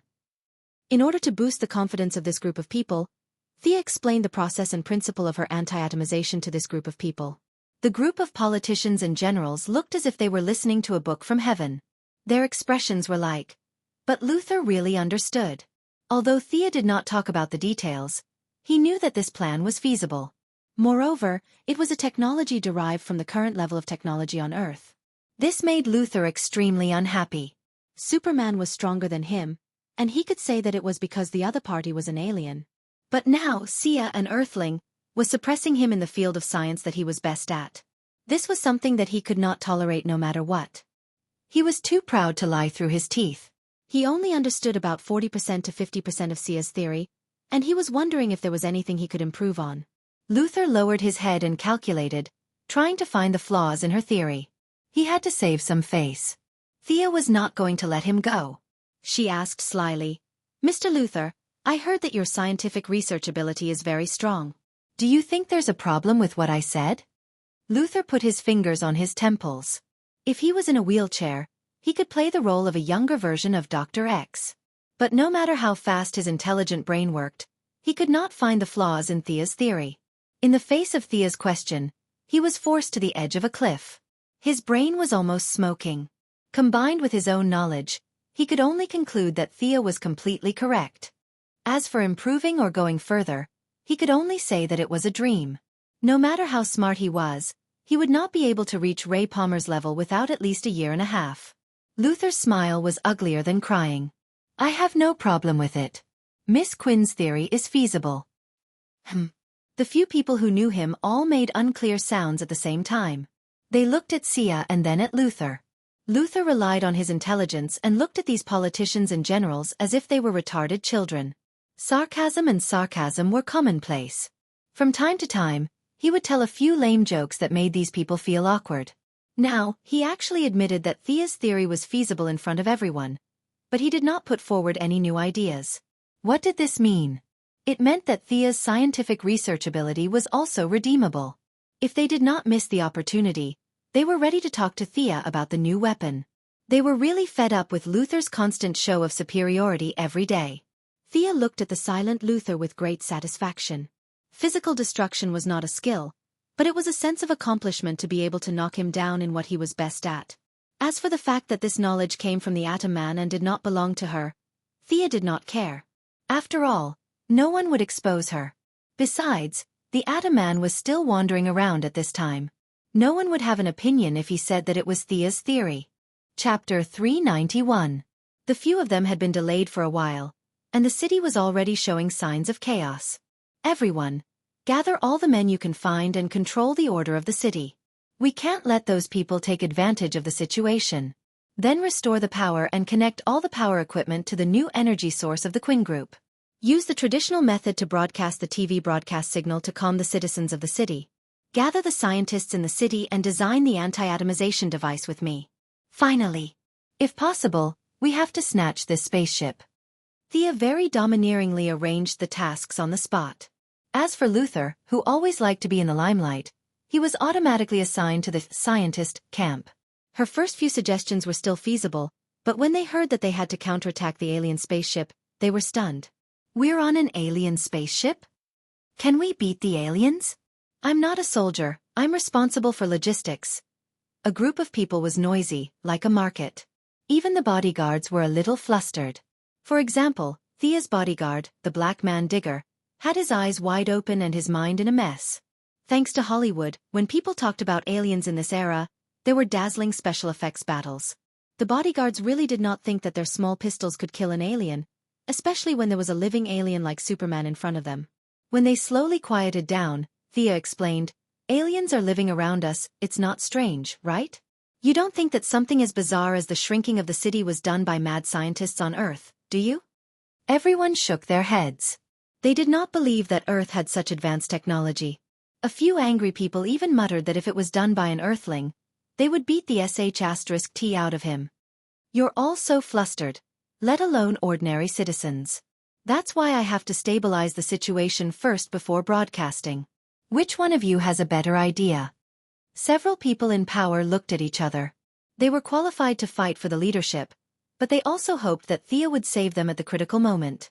A few of them sensibly chose to wait and see. The rest of the people were stunned by the news. They had no idea about the leadership at all. Luther, on the other hand, had some thoughts about this leader. However, he had lost previously and his momentum had weakened significantly. He also observed that the other big shots were silent. Since he didn't know the inside story, he chose to observe cautiously. There were more than 200 bodyguards and soldiers in total. As for where to go first, Thea decided to go to the National Guard station first. The power was gone, and mobile phone communications were jammed. It was as if the whole city was under the control of the devil. The dark side in many people's hearts was growing rapidly. They had just arrived on the streets when they saw several robberies and murders. Kill one on sight. This was Thea's strategy. Since the mayor of the metropolis was not around, the deputy mayor and several councillors hesitated for a moment before shutting their mouths. Those who were able to serve as bodyguards for this group of people all had outstanding marksmanship. All the bad guys they encountered along the way were shot dead. When they arrived at the military encampment, they still ran into trouble. The officer of the encampment insisted that the Pentagon order the troops to leave the encampment. General Ryan spat on his face. Where was he supposed to find the Pentagon in this damned place? In the end, the old general, another lieutenant general, and 3 major generals jointly wrote a letter of guarantee and handed it to the officer of the encampment. Only then did they obtain the command of the encampment. Half of you will suppress the riots in the city. The other half will look after the armory. Thea's order was concise and comprehensive. There was no other way. There were always those who were not afraid of death and wanted to take advantage of the chaos to steal some advanced weapons. These people were hard to guard against. There were those who colluded with the outside world and those who openly robbed. Thea had to be on guard early. The command of the police station was obtained very smoothly. Under the deputy mayor's order, half of them went out on the streets and the other half guarded the armory, just like in the military encampment. Along the way, there were veterans who joined the team from time to time. General Ryan also pulled his daughter into the team. Sia asked the little death-courting expert, Louise Lane, in a roundabout way. Just as she had guessed, Clark Kent had returned to his hometown in Kansas for a vacation. He was indeed not in the city. It seemed that Superman could not be counted on for a while. Thea, what happened? Laura Michaels, the wife of the Black Man and the assistant of the Heaven's Eye Society's Amanda, found the team. Using the Black Man's connections, she squeezed to Thea's side and asked in a low voice. In the original timeline, her first marriage with the Black Man lasted very short. The Black Man's pride did not allow him to live off a woman for a long time, so they broke up peacefully. They only remarried when the Black Man joined the Green Arrow team. Now, with Thea's employment, the Black Man was doing well. Whether it was Amanda or Laura, they needed the Black Man to maintain contact with Thea. Although the couple's life was still a little bumpy, they were much more tolerant than they were in the original timeline. Thea could only tell her again in a low voice. Halfway through, Louise Ryan joined the audience, saying that it was the so-called reporter's right to know. Aliens? Are we on an alien spaceship? Lara's ability to accept things was much stronger than a group of high-ranking officials. She instantly made a decision to stay by Thea's side and not leave. The Black Man did not know what she was thinking. He thought that his wife wanted to seek his protection. His masculinity instantly exploded, and he patted his chest to show that he would protect his wife. It was not easy to stabilize a big city with a population of tens of millions. Before evening, the chaos was finally suppressed. The hot-blooded people were beaten to death, and those with ulterior motives chose to wait and see. Thea first restored communication between her own people. Luther launched a small satellite over the city and set up a special channel to temporarily transmit communication information. Several of the city's main circuits were also connected to the Quinn Group. The power plant was on the outskirts of the city and did not come at all. They could only rely on the new energy source developed by Quinn to supply the city's electricity. Using the broadcast room of the Daily Planet, Thea began to speak to the city. The reputation that she had gained in the metropolis was quite useful. Most people knew Thea and knew that she was a young and caring billionaire. You may or may not know me. It doesn't matter. But please listen carefully to what I'm about to say. Many people have questions. Where did the electricity go? Where did the communication signal go? Where did the city's water supply and gas go? Let me tell you. We were kidnapped by an evil alien. We were all shrunk by an extremely advanced technology and then locked in glass containers. Yes, you can see it now. It's not some special metal. It's just a $2 glass container that we bought from the market. All of us were shrunk. Her shocking remarks made everyone who was listening to her speech dumbfounded. Even the robbers who were clamoring for a large sum of money stopped their actions. This was too unexpected for everyone. What was the point of robbing when they had been shrunk by aliens? Chapter 392. The homeless man who was preparing to steal from the burger shop listened to the broadcast with the salesman. Several robbers with black masks and rifles also sat with the bank staff to listen to the shocking news.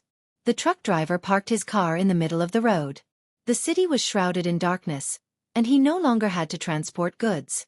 The small shops were also closed, and no one would come to buy things today. The teachers and students in the school, the doctors and patients in the hospital, all quieted down, and several lunatics were also gagged. Only Thea's voice could be heard in the city. Thea left a few seconds for everyone to digest the news, And then she continued. The evil aliens miscalculated. They underestimated the wisdom of us Earthlings. A group of scientists and I are working hard to crack a way to restore everyone and the city to its original state. Just give us a little time, and everyone will return to normal. Thea's voice suddenly rose from low to high, and the residents of the city were moved by her words. Although there were still many people who were skeptical, the original low mood finally returned to normal. From the live broadcast of Daily Planet, faint cheers could be heard from some places, and Thea smiled with satisfaction. She was smiling, but there were people who were extremely displeased. Lex Luthor never thought that he would be automatically assigned to a group of scientists one day. To think that he, Lex Luthor, the smartest person on Earth, would be reduced to such a state.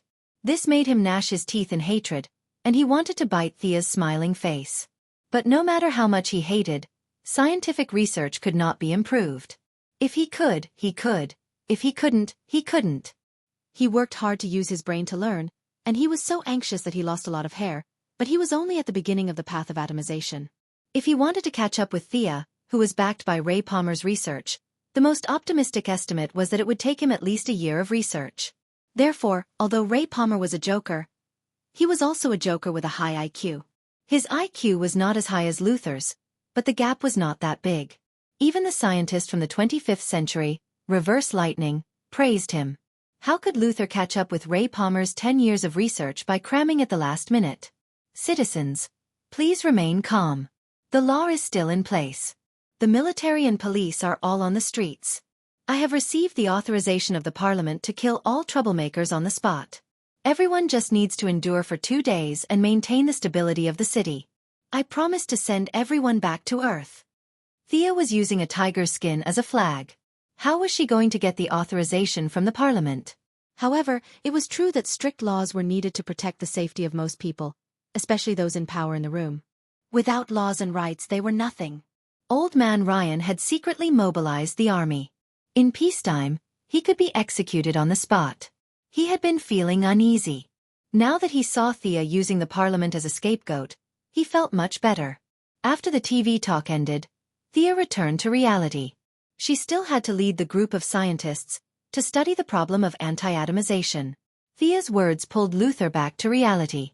Mr. Luthor, how many spacesuits do you have? Ha! At this moment, Luthor's mind was filled with formulas and theorems. He had almost forgotten his surname. It took him a long time to realize that someone was calling him. He didn't know why she would suddenly mention spacesuits, but he still answered truthfully, more than 300. Thea nodded. She looked at everyone's puzzled eyes and said, the Quinn Group also has more than 100. If several departments in the city collect them, there may be a few hundred more. Everyone still didn't understand why she said this. However, Luthor reacted quickly. You mean the oxygen content in this spaceship is different from that on Earth? He really didn't pay attention to the oxygen problem. This didn't mean that Luthor was stupid or Thea was smart. It was just that Luthor had always lived on Earth. His inherent thinking didn't switch to space combat. Thea was different. She had fought back and forth at the Wall of Origin. She had the ability to survive in a vacuum. Naturally, she could think of this problem. Yes, Mr. Luthor is right. We don't know where we are now. Superman won't come to save us. Thea looked at the old man who had called for Superman to rescue them. I don't think this spaceship is too big. I don't know if the oxygen in the spaceship is suitable for us Earthlings. If everything goes well, there can't be too many people who can return to their original state. They must be combatants. Only then can we successfully seize this spaceship. Luthor realized that he had overlooked a lot of things. He took out some kind of instrument from his pocket and calculated. There's no need to check. I've done the math. This glass dome is using some kind of spatial knowledge. It's absorbing the oxygen from our original city. Now that we've shrunk, the oxygen consumption has also decreased. The oxygen in the glass dome is enough for us to use for about 10 days, Thea said slowly. Damn it! Luthor did some calculations. Just as Thea said, he was completely speechless. He was one step too late. Originally, he did not take Thea seriously. Now, Thea's position in his heart was rising. She was no longer the dispensable heir of the nouveau riche group. 10 days. The heavy word echoed in everyone's heart. The task for you all is to stabilize the city. Search for scientists from various fields and select combatants. I estimate that the laser launcher will be completed in 3 days. When the time comes, we'll seize the spaceship first. Thea assigned tasks to these useless high-ranking officials. Then she pulled Leon aside to talk. Luther wanted to hear what they were talking about, but he was stopped by 2 of the old man's fierce-looking guards. What's wrong? The old man was puzzled. Do you know who our enemy is? Thea asked. Leon shook his head. Thea did not want to keep him in suspense. It's a highly evolved artificial intelligence. It has destroyed countless planets. Superman's planet was destroyed by it. At first, the old man felt like he was listening to a story. But when he heard the last sentence, his expression changed. He did not know about alien space warfare, but it was not difficult to guess the strength of the enemy, especially with Superman as the benchmark.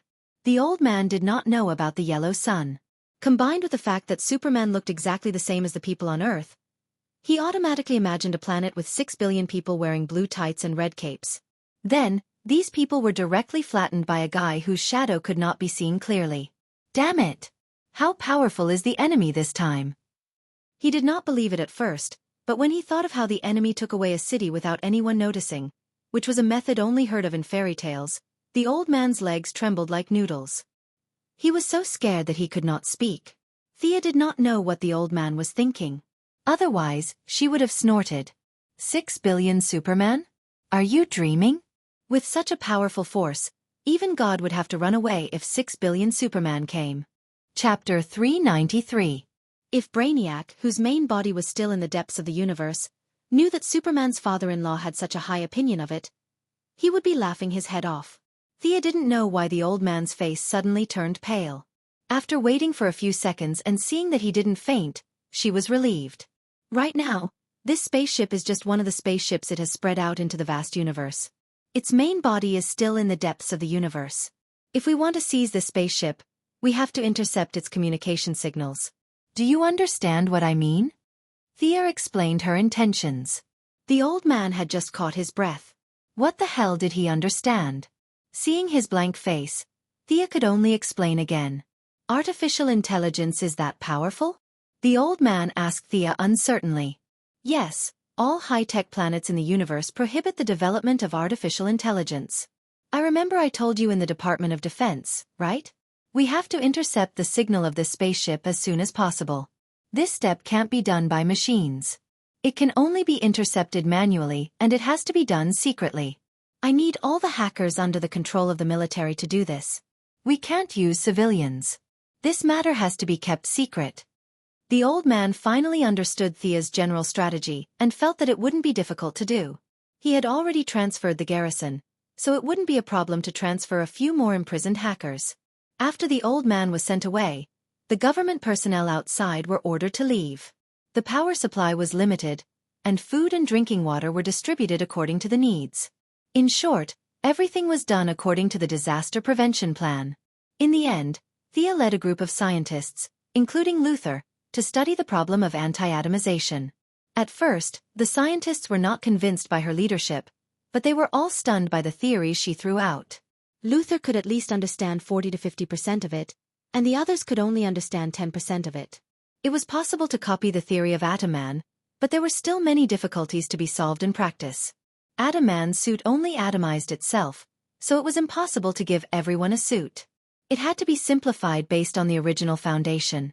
Even after returning to Earth, how to restore Metropolis to its original state was a difficult problem for Sia.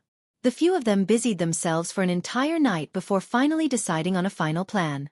During this time, Luther had contributed quite a few ideas. This person was actually a very trustworthy person in times of crisis. At dawn, the blueprints were finally drawn. The group of scientists were all exhausted, and even Luther's big brain couldn't withstand the exhaustion of the whole night. He lay on the ground with his eyes staring blankly. These people's physiques are too weak, TSK. Although Thea had not rested for the entire night, her vitality was 1,000 times higher than these ordinary people. She could maintain this intensity of physical exhaustion for a year without rest. This was also the reason why she had been learning so much knowledge in the past few years and was able to achieve good results in every subject. Leaving the room of scientists to rest, she went out alone to find people to collect various materials. The one with glasses, collect 3 sets of everything on this list for me. The baldy in the corner, take 2 men with you and remove the launcher from the rooftop. Several high-ranking officials were resting, and no one dared to disobey her orders. Countless people were sent out by her to look for things. Fortunately, Metropolis was an international metropolis. No one would make things difficult for themselves in times of crisis. All kinds of requisitions and transfers were finally paid for by the government. Thea herself was not idle. She instructed the technicians to install the equipment, debug the circuit, and write the control system. In order not to arouse suspicion, she went to rest for half a day. The on-site work was handed over to Luther, who had recovered for a while. In this world, including Marvel Next Door, all people who relied on technological equipment, whether heroes or villains, as long as they did not want to expose their trump cards, would build equipment by themselves. They all had outstanding mechanical processing skills. Here Lex Luthor, Bruce Wayne, Next Door, Tony Stark were all like this. These guys could be thrown into an indescribable country and become technical backbones. All kinds of mechanical processing skills were at the level of proficiency or above. Thea had a good night's sleep. When she woke up, more than half of the equipment had been installed. Have we penetrated the ground under our feet? Thea asked the bodyguard, Digger. The anti-atomization could not be carried out inside the glass container. They had to go out. However, they could not simply break through the glass container. The air outside was not suitable for human survival. The slightest opening could kill tens of millions of people. Thea's solution was to set up a giant sealed chamber in the center of the city. They would drill a hole from the inside, penetrating the ground of Metropolis and the table where Brainiac's collection was placed. This kind of work was the old job of Quinn's team. All the construction teams in the city were recruited. They were busy for a day and a night. The ground under our feet has been penetrated. The table is almost gone. The bodyguard smiled bitterly. Tens of thousands of people working in shifts to compete with a broken table for a day and a night. This was something he could not have imagined a day ago. Thea was still worried and went to take a look. From her perspective, it was shocking. It was as if a bottomless hole had been punched into the ground. However, those in the know knew that it was just a hole in the wooden table, and it was the thinnest kind.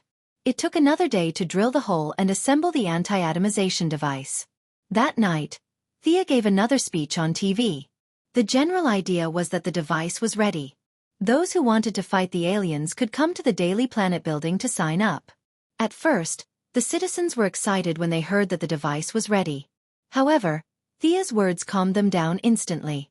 What a joke! The first people to be restored would fight the aliens? In the movies, the aliens looked like idiots. No one was stupid in reality. The aliens were definitely stronger than the people on Earth. After half a day, more than a dozen people came to sign up in the big cities. No one fought for the chance to be restored first. Everyone chose to let others fight the aliens. This was exactly what Thea wanted. The citizens were in a mess and did not listen to her orders. They would be dead meat if they went out. It was better for them to stay in the glass container. 300 people were selected from the military, the bodyguards of the politicians, and the agents of the Heaven's Eye Society. Thea led them as the first batch of people to go out. Thea hinted to Poison Ivy and the others to hide in the crowd. She did not bring them with her this time. Her Eye of Horus had already observed that there was only one tracked robot on the spaceship. If it was a fair fight, Death Knell could kill the robot. It could be said that there was no great danger outside. Her operation this time was mainly for show. General Lane found 12 hackers for her.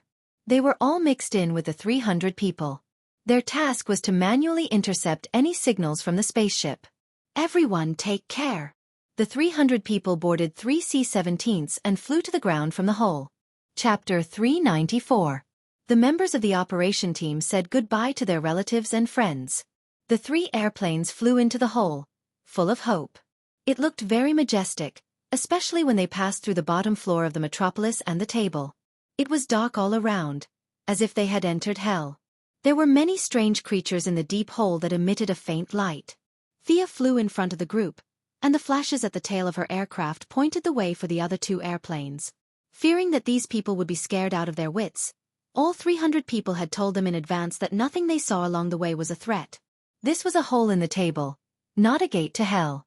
Those creatures were all parasites and microbes. They looked scary, but it was actually because they had become smaller. "Hey, are you scared?" a bodyguard asked the soldier next to him. In fact, the soldier was also scared to death, but could he say that he was scared? In the future, if a certain captain was scared to the point of peeing his pants because of a table, would he still have the face to live? "I'm not scared," the soldier gritted his teeth and said. In fact, most of the people on the 3 airplanes were scared to death, but the atmosphere was so strange that no one had the courage to admit that they were scared. After asking each other and encouraging each other, they finally passed through what they would later call the dark door, which was actually a wooden plank of a broken table. The airplanes shook slightly because the air content in the spacecraft was different from the glass cover. Fortunately, the 3 airplanes had been modified and tested in advance, and finally landed on the ground after an hour. Everyone walked out of the airplanes in spacesuits. Thea first arranged a few hackers to start intercepting the spacecraft's signal. She pushed the anti-atomization equipment out of the airplanes. "Who's first?" Thea asked. Everyone looked at each other.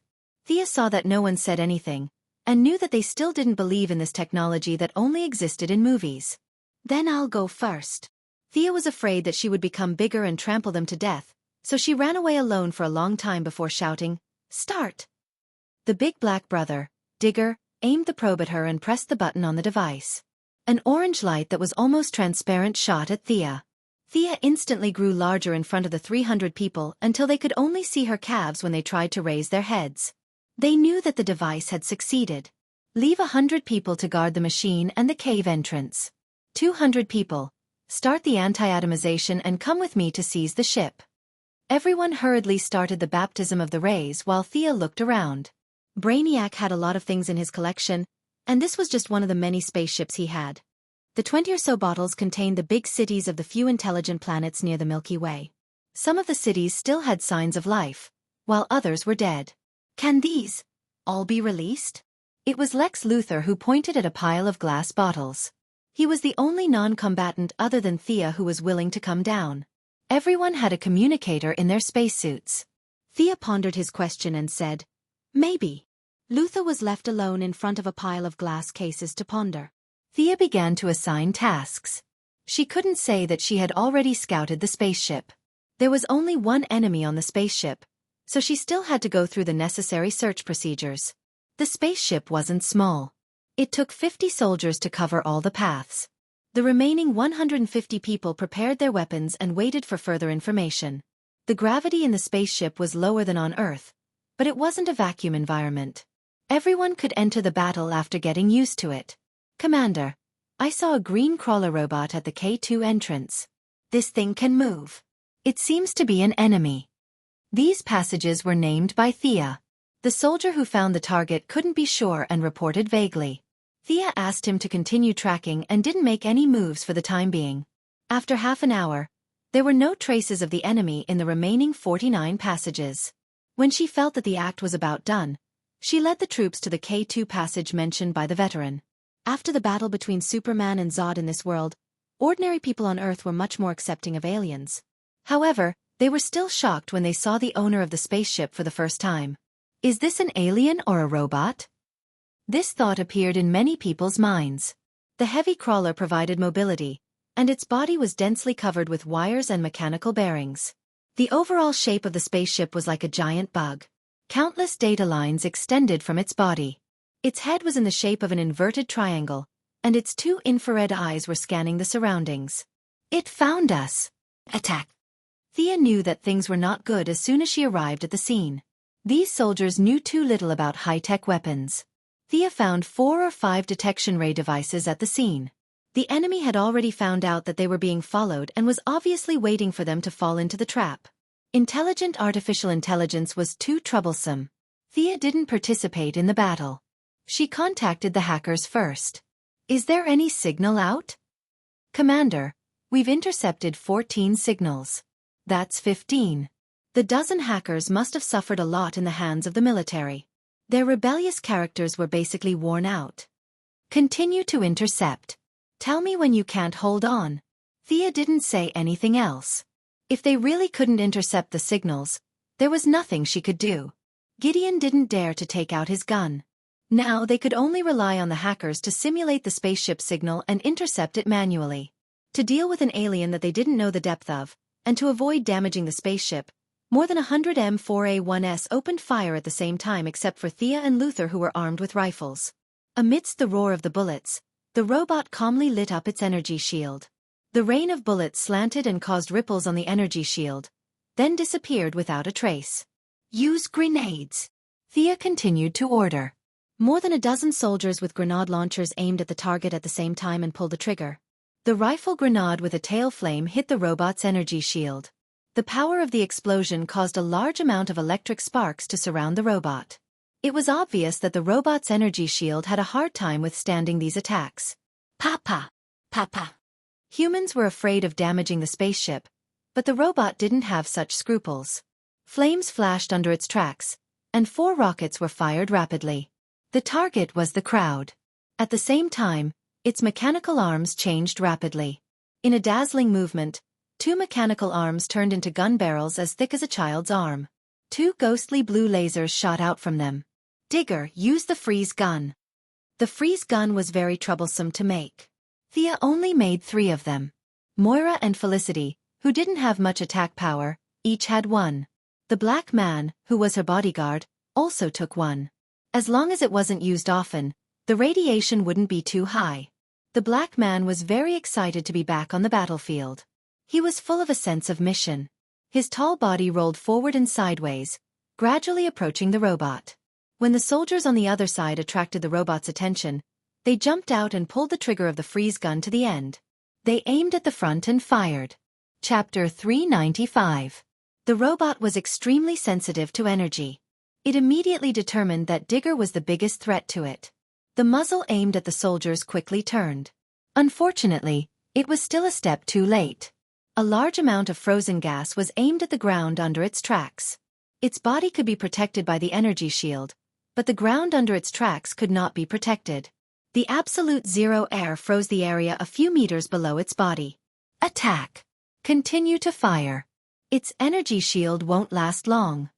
Thea gave the black man a thumbs up for his battle wisdom. The robot had lost its mobility and was now a target. There were more than 100 people and they could easily kill it. As if he did not want her people to be in the limelight, Luther winked at the secretary who followed him out. The secretary took out a lot of parts from the huge backpack behind her. Her movements were extremely fast. Dozens of parts were deftly assembled by her hands. In less than 30 seconds, a strange-looking gun was formed. The secretary picked up the black gun with force, and the 2 parallel rails flashed with dazzling electric light. Electromagnetic gun? Electromagnetic gun? Thea instantly understood the principle of the weapon and nodded slightly. The secretary aimed for a moment, waited for the electromagnetic gun to run, and then pulled the trigger. Thea's powerful dynamic vision could only see a black cylinder. It was pushed by the electromagnetic force and slammed into the robot's energy shield. The cylinder was pushed by the huge kinetic energy, and the orange energy shield lit up. The 2 sides were in a stalemate for a second. The robot continued to provide energy. Unfortunately, in the face of such a small amount of damage, its defense was too weak. Even if its total energy value was much higher than the electromagnetic gun, it was useless. With a gotcha sound, the electromagnetic cannon pierced through the protective shield. The cylinder's momentum did not dissipate and directly hit the robot's torso. Unfortunately, it had already penetrated the energy shield, so its kinetic energy was exhausted and did not cause any damage to the robot. However, this was enough. Everyone's bullets rained down on the robot's head. The artificial intelligence also began to fight back. Infrared aiming, dynamic capture, 360-degree shooting. Few people who were targeted by it could survive. The black man with the freeze gun threw a grenade. The grenade did not explode, but turned into a large net with a lot of electric arcs in the air. Thea got the idea from the black manta ray beating up the Sea King with a giant net. It was especially useful against enemies with thick skin. The electric net covered half of the robot's body, and the electric arc instantly penetrated a large number of complicated and precise parts in the robot's body. Diggle continued to charge forward. His frost gun destroyed one of the robot's launch tubes, but he was also shot in the arm and was forced to retreat. The secretary wasn't having a good time either. She was being chased by laser weapons and all sorts of missiles. It had to be said that her skills weren't weak. She had to dodge and maneuver desperately to escape the robot's maximum shooting range. The price she had to pay was that her electromagnetic cannon was destroyed and her shoulder was injured. As for Mr. Luther, when he ordered her to shoot, he ran in the opposite direction to Thea's side. The two of them looked at each other and smiled brightly. As for what they were thinking, only they knew. There was no need for the two of them to supervise the battle. The soldiers and bodyguards at the scene fought bravely. After all, this was an immobile enemy. There were more than 100 people fighting against one. No matter how bad their morale was, it wouldn't be too bad. Send out interference messages. Thea ordered the hackers to create some trouble for Brainiac. A lot of useless messages were crazily poured into the robot's receiving system. Hundreds of windows popped out in a second, garbled emails, inexplicable installation packages, and all sorts of things that were not viruses but were better than viruses were all thrown over. This method was useless against low-level AIs. There was a language barrier and different coding methods.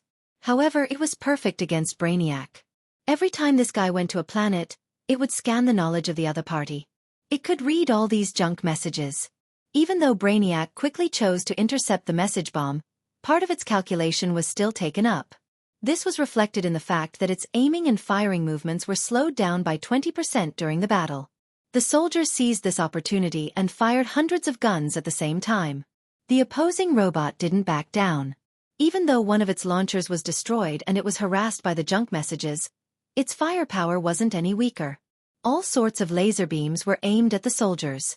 For an AI, there was no such thing as marksmanship. Once it found a target, it would simulate the target's movement and fire. When the heat reaction disappeared, it would move on to the next target. If the heat reaction didn't disappear, it would continue to fire. Thea hid behind cover and watched. She didn't intend to help at all. One had to know that this was only one of Brainiac's billions of clones in the universe. Perhaps to balance the universe's energy levels, this clone had the lowest calculation ability and the weakest weapons. Even such a low-level robot was able to beat the elites of the metropolis. It swept across the universe and destroyed Krypton. Brainiac lived up to his reputation. The Black Man and the Secretary's spacesuits were damaged, but their breathing devices were fine. After some bandaging, they entered the battlefield again. The frost gun and the electromagnetic cannon that the Secretary had reassembled played an important role in restraining the enemy. Yes, restraining.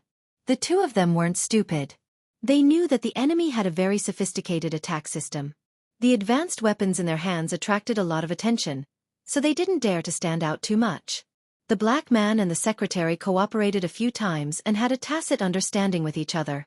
The two of them made full use of the robot's energy detection system. One of them attacked from the south and the other from the north. One of them attacked from the south while the other attacked from the opposite direction. The robot's weapon spun 360 degrees twice, but it still couldn't determine which one was more threatening. This rare opening was seized by the soldiers, and a rain of bullets rained down on them. The grenade launchers did not stop firing either. Incendiary bombs, armor-piercing bombs, and sulfuric acid bombs were all fired regardless of whether their attributes were right or not. The robot was really good. Faced with a barrage of attacks, it calmly responded.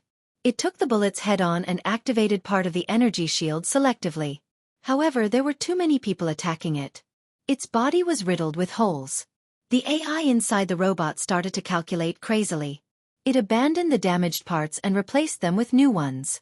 The weapon system and defense system were reassembled, and the robot was reassembled in the rain of bullets. Unfortunately, a good tiger couldn't withstand a pack of wolves. Every time it was reassembled, its body shrank by a third. Its original 5-meter-tall body quickly shrank to 3 meters, 2 meters, 1 meter. Finally, after 9 minutes of exchanging fire, the robot's mechanical tentacles were all broken. The inverted triangle's head was finally blasted in half by a grenade. The orange electronic eyes flickered twice before finally extinguishing. Thea's side lost more than 30 soldiers. Only a few were injured. The enemy's attacks were too lethal and too fast. Other than a few good fighters, most people were dead if they were targeted. The battle was over, but no one dared to show up for a while. No one knew if the robot was dead or not. Chapter 396. The scene was stagnant for a full minute before a few brave soldiers walked over and searched among the wreckage of the robots to see if there were any spoils of war.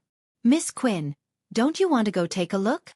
Luther asked Thea, who was far away from the battlefield. "After you, Mr. Luther." Thea wouldn't go over. She could tell if someone was dead or alive, but without Gideon's scan, she couldn't be sure if they were still alive.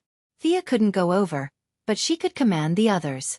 "Abby, cut the red line on the wreckage that looks like an arm." "Joe, do you see the metal box in your left hand? It's probably an energy block with a weak yellow light. Take that off. Pearl, that thing at your feet is dangerous. Kick it away." With her rich knowledge of mechanical engineering, Sia pretended to command the group of people to dismantle the wreckage from afar with a pair of binoculars. No one objected. In their eyes, Thea was a typical scientist. It was normal for her to command from afar. They didn't know that Thea, a scientist, could kill hundreds of these robots in seconds. In the eyes of the soldiers, Sia was a beautiful woman, a rich woman, a scientist, and a leader. With so many halos around her, they didn't expect her to have much combat power. It was already very precious that she could go through fire and water with them. Everyone was under her command, and no one complained. Weapons system, communication system, energy supply. These should be enough, right? What do you think, Mr. Luther? Thea commanded with her binoculars. The robots on the ground were dismantled even more. She muttered a few words in a low voice before turning around to ask Luther. Now that everyone was in the same boat, Luther naturally wouldn't oppose her. He observed carefully and gave a few suggestions. Thea accepted all of them. She and Luther were now the kind of robots that could assemble. They couldn't assemble, but they could dismantle. It was still very easy. The principles of science were basically the same. No matter how amazing Brainiac was, he didn't have the love power generation technology. Now that the only enemy had been dealt with, everyone searched the spaceship twice. After confirming that there were no more enemies, they returned to the collection room and selected another 300 or so people. General Leon wanted to stabilize the situation in the city, so he gave the opportunity to his daughter to recover. Because of the one-day trip on the Kryptonian spaceship in the original timeline, it was messed up by Thea in this timeline. Now that she was in an alien spaceship, it could be said that this was Louise Leon's first contact with an alien civilization. She was extremely curious as she touched and looked around. 70% of the politicians had returned to normal. They rejoiced with each other and swore to themselves that they would never come to the metropolis to participate in the damned anti-Superman convention again. More than 10 scientists were also pulled out. This was their first time coming into contact with an extraterrestrial civilization, and they were extremely excited. The spacecraft's power system, shell materials, and energy weapons were all the focus of their discussion. The entire procession was very quiet. Only their chattering could be heard in the comms channel. At first, Thea refrained from interrupting, but later she could not help but pick out some things that were similar to the current technology on Earth and tell them about it. She had seen more spaceships than these scientists had seen living people. This spaceship's technology was very advanced, but it was only above average in the universe. After all, Earth was too remote, and Brainiac would not use an advanced spaceship to come to this area. Because of the success of the anti-atomization project, the scientists had already accepted Thea as one of them. They all humbly asked her for advice. 3 correct sentences, 4 wrong sentences, and the rest was nonsense. Thea blindly answered their various questions while leading the way to the main control room. This was not because she had foresight, but because a few military hackers had found this place by following the signal source. Pretending that she did not know how to operate the spaceship, Thea took out a tablet and recorded all the things that looked like words on the spaceship. She ran around with a group of scientists and used a few hints. After a series of brainstorming sessions, a simple operating manual for the spaceship was officially produced. First, adjust the oxygen content on the spaceship to Earth's level. Then, let's see how the synthetic food is made. We have grown bigger, and we don't have enough food. Let's see where we are. Are we in the Milky Way? What's the speed of this spaceship? Thea found a box and sat on it. She had become more and more adept at commanding people. A group of scientists and politicians did not know what to do, and no one complained when they were commanded. They each used their own brains to study the functions of the spaceship according to the operating manual. The oxygen problem was easy to solve. They just had to set it according to Earth standards. When the environmental test met Earth standards, Thea first took off the cumbersome spacesuit. This spacesuit was a life-saving equipment for others, but for her, it was purely a prop. She did not want to wear it for even a second. Seeing her role model, everyone took off their spacesuits one after another. A few leaders heard that there was no food on the spaceship, and they were not afraid of the trouble. They asked a few soldiers who had not recovered to their original state to deliver food to them through the glass container. Thea did not have time to worry about them. She was looking at the flight record of the spaceship. Just by looking at it, she knew that the spaceship had already flown out of the solar system. How far are we from Earth now? Thea could understand most of the text on the spaceship without the help of the light ring. It was basically the universal language of the universe. Luther did not have this experience. He was a pure earthling, but he was also very good. He had a photographic memory and memorized all the symbols. He even guessed about 60 to 70% of the text on the spaceship. At this time, he saw Thea frown and quickly asked in a low voice. Thea looked back at this guy, hesitated for a moment, and told him the truth. According to the flight record, converted to Earth's distance units, we are about 1.5 light-years away from Earth. Luther was speechless. 1.5 light-years did not seem like a big number, but the diameter of the solar system was only 0.003 light-years. This distance was endless. This spaceship can't take us so far away in such a short time, right? Does it have warp equipment? Something like space travel. A few senior officials were celebrating with champagne in the distance. The practical scientists were all nearby studying the structure of the spaceship. Now that they heard Thea's words, they were a little dizzy. A fat old man with round eyes asked, "Professor Stein." Thea was the first to speak. This fat old man was none other than one of the Firestorm duo on the Wave Rider. It was just that at this time, he was not Firestorm yet. He had just met Thea yesterday. Thea was initially quite surprised that this big shot in physics was also in the metropolis. She only heard that he was here to attend some conference. "Professor, you are right. This spaceship does have warp technology." Thea first gave them a reassurance, then changed the topic. But during warp, the spaceship designer designed it according to the body of a robot. This means that when the spaceship passes through the black hole, there will be a huge overload. According to the strength of the human body, we won't be able to withstand it. Thea handed her tablet to the few of them. This is the overload data I calculated. There will be about 200 G of overload. You know, our pilot can only withstand 9 G. Chapter 397. Some of them looked at her deduction process, while others lowered their heads and did their own calculations. Thea scratched her head. The speed of the spaceship could exceed the speed of light. Ignoring the energy consumption, it would take at least a year to fly back.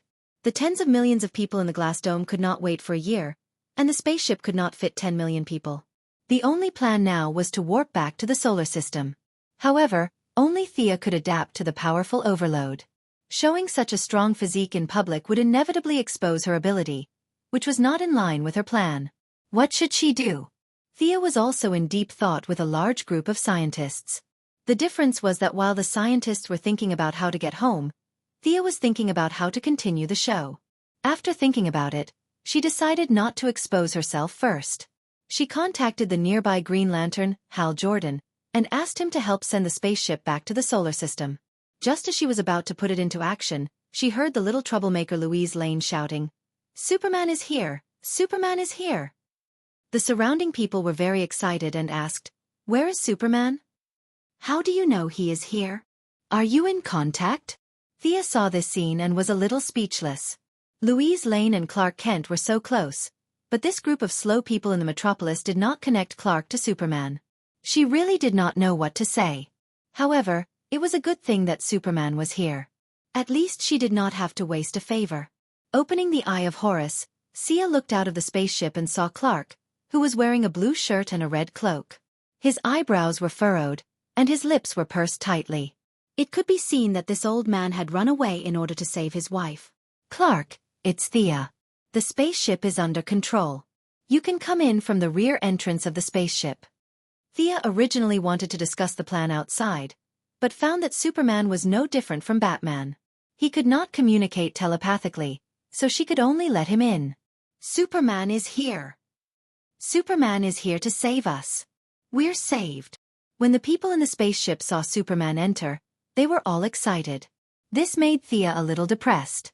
After all, the people present were not ordinary people. Most of them were government military personnel. 60% of them were people who usually peed their pants when they heard Superman's name. Now that they were so supportive of Superman, it could only be said that Superman's reputation had been maxed out. "You're unhappy too, aren't you?"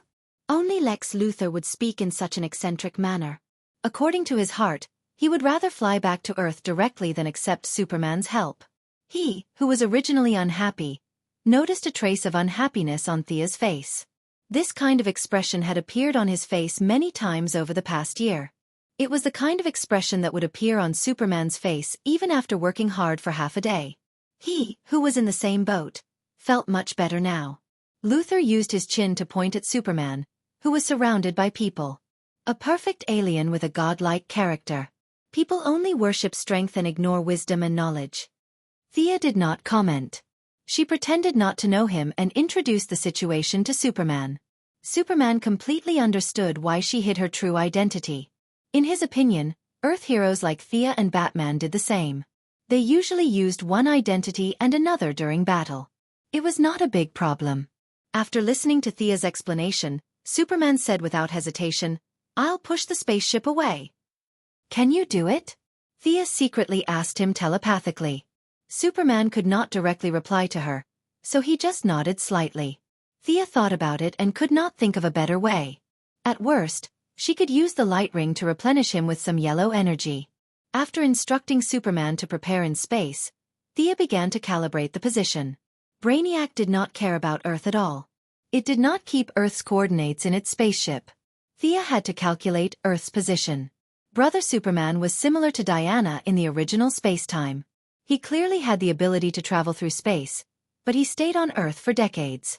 Superman came so quickly this time because he relied on Louise Lane's locator to find her. Otherwise, he might not be able to find her even if he searched for her all over the universe. After calculating the position, the engine ignited and started. The spaceship emitted a huge tail flame and flew towards Earth at the speed of light. Superman waited for a while until the spaceship's speed reached its limit. Then he pushed the tail of the spaceship with both hands and relied on his flying ability to add a huge amount of thrust to the spaceship. 3 days later, when Thea announced that they were about to enter the solar system, everyone on the spaceship cheered. Few praised Thea, but many praised Superman. They did not know that if Thea had not sent a clone to recharge Superman with the light ring, Superman would have been dead from exhaustion. Superman did not enter the spaceship for 3 days because he wanted to help Thea cover up her secret. He did not want anyone to see his weak state. After entering the solar system, he returned to Earth directly. The few core members of the anti-Superman committee did not know the inside story. They were even more afraid of Superman, who had limitless stamina. "We will enter Earth's atmosphere in 3 minutes. Begin deceleration." Thea trained a group of scientists to be spaceship pilots. Several old men in their 50s and 60s were used to her command. They began to prepare for landing in a flurry. When they entered the solar system, the first person to contact Earth was Luthor. This guy had even launched his satellite into Jupiter's orbit. Following that, several military bigwigs and Thea also received feedback from their respective satellites. They contacted their subordinates and superiors respectively. Fortunately, the melodramatic scene of being attacked by a nuclear bomb did not happen. Thea's superior was naturally Comrade Moira. She probably knew what she was capable of. She had not heard from her for a week, but she was not very worried about her. She just said that she would pick her up at the scene and bring her a big surprise. A big surprise? What the hell was that? Thea did not understand, but there was no time to think about it. Before the spaceship entered the atmosphere and landed, Minister of Defense General Swanwick eagerly boarded the spaceship in a special plane. "This spaceship is intact?" The moment they met, the African minister pulled them into a small meeting. Before they could even sit down, he impatiently asked. The small meeting was really small. There were only 4 people, including Thea. They were all personnel who knew her true identity. Faced with the minister's question, the generals all looked at Thea. They could not help it. They were not as capable as Luthor. Learning a foreign language that had nothing to do with Earth's language in the blink of an eye? It was too difficult for these old men. "The damage is not serious. The weapon system and propulsion system are all intact. However, I don't recommend the military dismantle it. Why? The minister asked, puzzled. This is Brainiac's spaceship. The spaceship is only temporarily blocked. I can't guarantee that there are no other communication devices in the spaceship. You must know that this is a top-level artificial intelligence that has destroyed countless planets.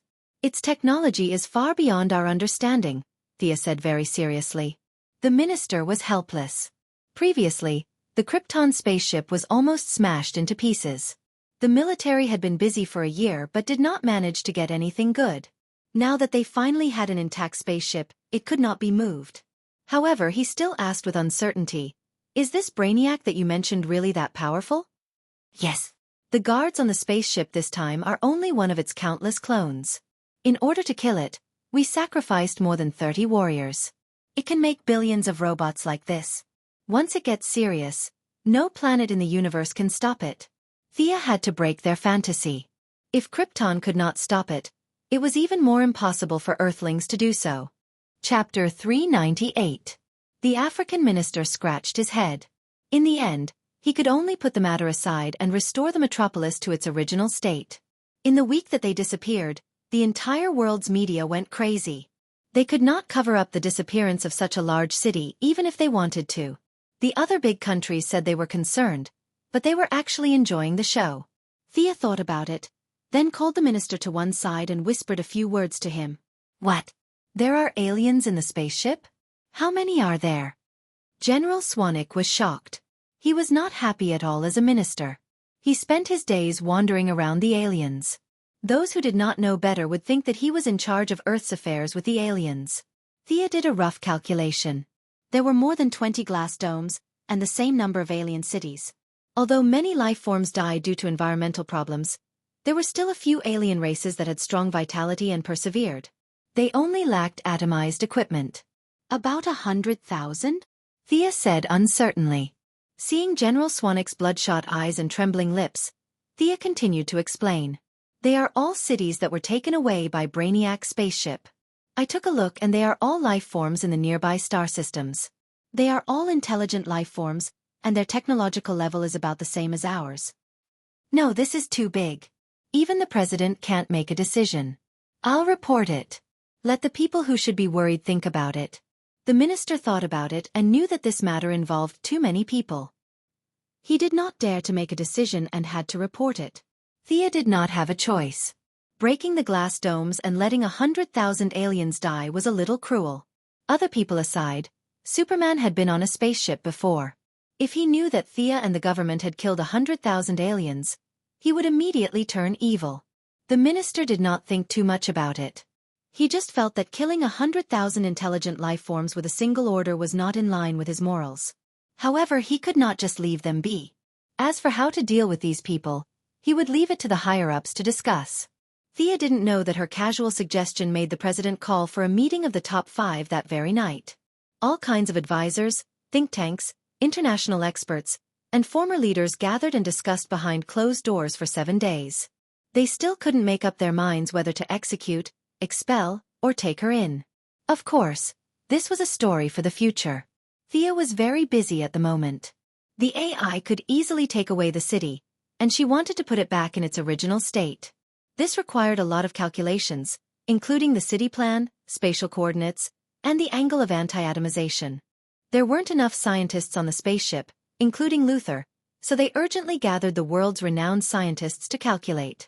Thea's old acquaintances, Dr. Sareth Stone from the Red House Laboratory, Reverse Lightning from the Advanced Technology Laboratory, and Psyker, were all forcefully pulled over by various organizations to help, regardless of whether they were willing or not. After working for a day and a night, the results were finally out. Connect to the glass dome of Metropolis. Coordinates confirmed. Airspace is prohibited in this area. Activate the space stabilizer and equalizer. After a series of complicated instructions, Thea checked that there were no errors before giving the final order. Activate the anti-atomization ray. Different from the anti-atomization equipment they were researching, the built-in ray of the spaceship was at least 200 years more advanced than the equipment they had developed. A colorful ray shone into the glass dome, and the moment it shone, the space displacement was activated. The displacement coordinates were calculated by Thea and the others. The originally empty flat land was instantly filled with skyscrapers, the dirt was replaced by asphalt roads, and an artificial lake appeared abruptly on the flat land. Tens of millions of citizens had no idea that they had returned to their original state. Except for a few screeching zoo animals, it was as if nothing had happened at all. The people who saw this scene on the monitor were very excited. Yeah. Psyker, who was recruited, was a little excited.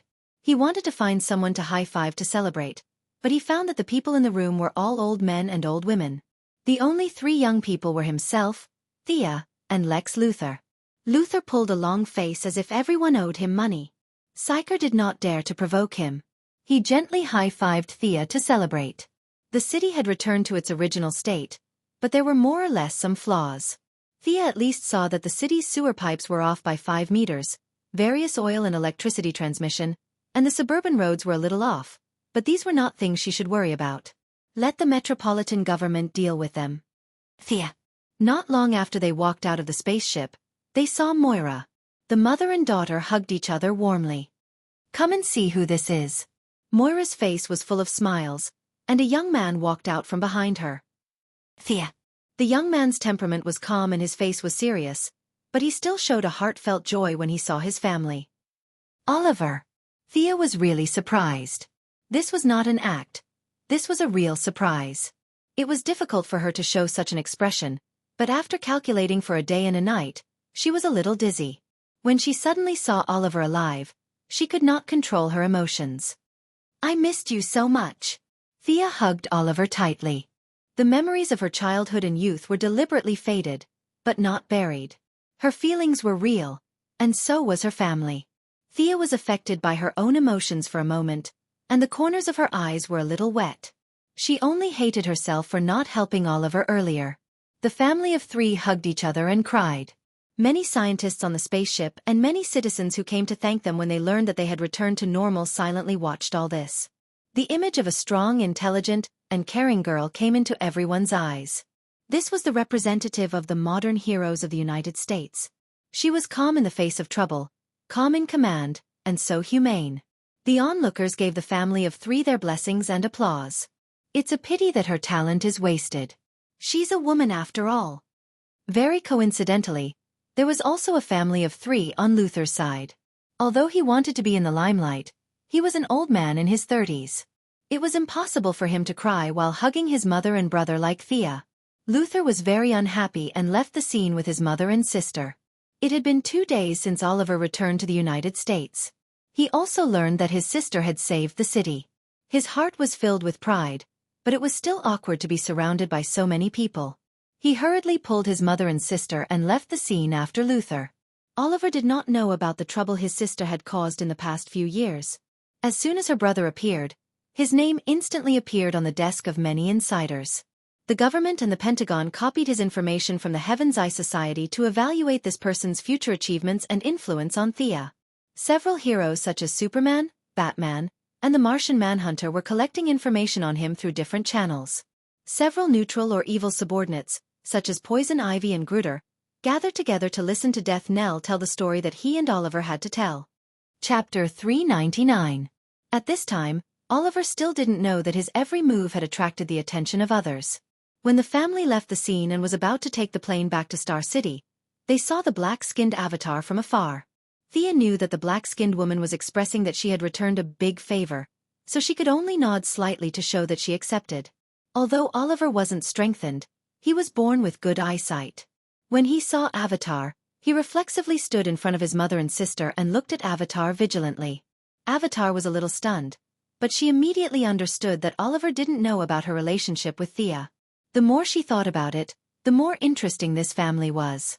She didn't talk to them and left alone with a faint smile. After returning to the Quinn family's old house and having dinner, Moira rested alone, leaving the siblings some space. Let's go out for a walk, Oliver suggested. Thea nodded, and the 2 went outside. The 2 walked to the empty tombs of old Robert and Oliver. Thea didn't know how to explain. I know something about you. Haven't I been on the island for the past few years? Oliver smiled and said, Yao Fei told me. You don't know, right? He returned to Purgatory Island. Thea opened her mouth slightly. It seemed that Yao Fei's illness hadn't been cured yet. Why did he go back for no reason? This old man couldn't live a good life, right? Needless to say, since he had seen Yao Fei, he must have seen Shadow as well. Thea scratched her head. I'm sorry. I did want to save you from the island, but I was delayed. No need to apologize. I wouldn't have gone with you back then, Oliver interrupted her. With the grudge between the siblings gone, it was easy to talk. Your skills are not bad. Did old man Yao Fei teach you again? Sia had noticed this the moment she met him. It was hard to tell how strong Oliver was in the original spacetime, but Sia compared the Oliver in front of her with the people she knew. She felt that he was about the same level as Nightwing, or even slightly stronger. Talia was currently busy reorganizing the Assassin League. It was impossible for her to teach Oliver. Thea felt that the two of them might not even know each other. Then, combined with old Yao's experience of returning to Purgatory Island, it was not difficult to guess that Oliver had undergone new training. You don't need to use those weird tricks of yours. Do you want to spar? Oliver sent out a battle invitation. I'm not afraid of you. After a few days of acting, Thea was itching for a fight. The siblings came to the backyard of Quinn's old house, where there was a large training ground. Unlike the original spacetime, Moira's physical fitness had greatly increased. She could also exercise her body at ordinary times. Thea recommended karate to her, which was easy to learn. She could crush ordinary people by relying on her attributes. She did not need to practice to become a master, but she needed to have the power to protect herself in an emergency. Competing in close combat? Sia watched as Oliver took 2 wooden swords from the rack. She had no objections. She coiled up her hair, rolled up her sleeves, kicked off her high heels, grabbed 2 wooden swords, suppressed her attributes to the level of ordinary people, and took a stance, waiting for Oliver to attack first. Oliver originally wanted to let his sister attack first, but when he saw her burst of momentum in an instant, he immediately changed his mind. Sharp, tough, and unrivaled could be used to describe Thea's momentum at this time. Although she did not attack, he knew that she was definitely a strong enemy just by looking at her posture. His sister was so powerful. The Thea in front of him was too different from the one in his memory.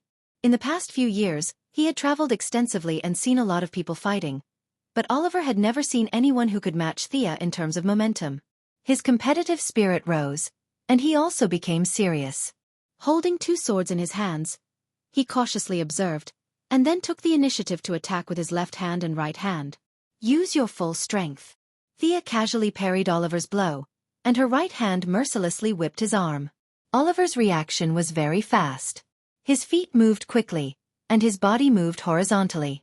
He cleverly used the wooden sword in his left hand to block Thea's 2 swords at the same time, and his right hand swept across her abdomen. Thea stomped on the ground, and jumped back a step. At the same time, her body turned lightly in the air, and her wrist slashed across Oliver's body. The brother and sister exchanged more than 10 moves with speed, and Thea was a little surprised to find that she did not have much of an advantage. Oliver's close combat was taught by Death Knell, but unlike Death Knell who had a fierce fighting style, his personality was not so aggressive, and he was more inclined to defend and attack. While his defense was tight, his attacks were also very sharp.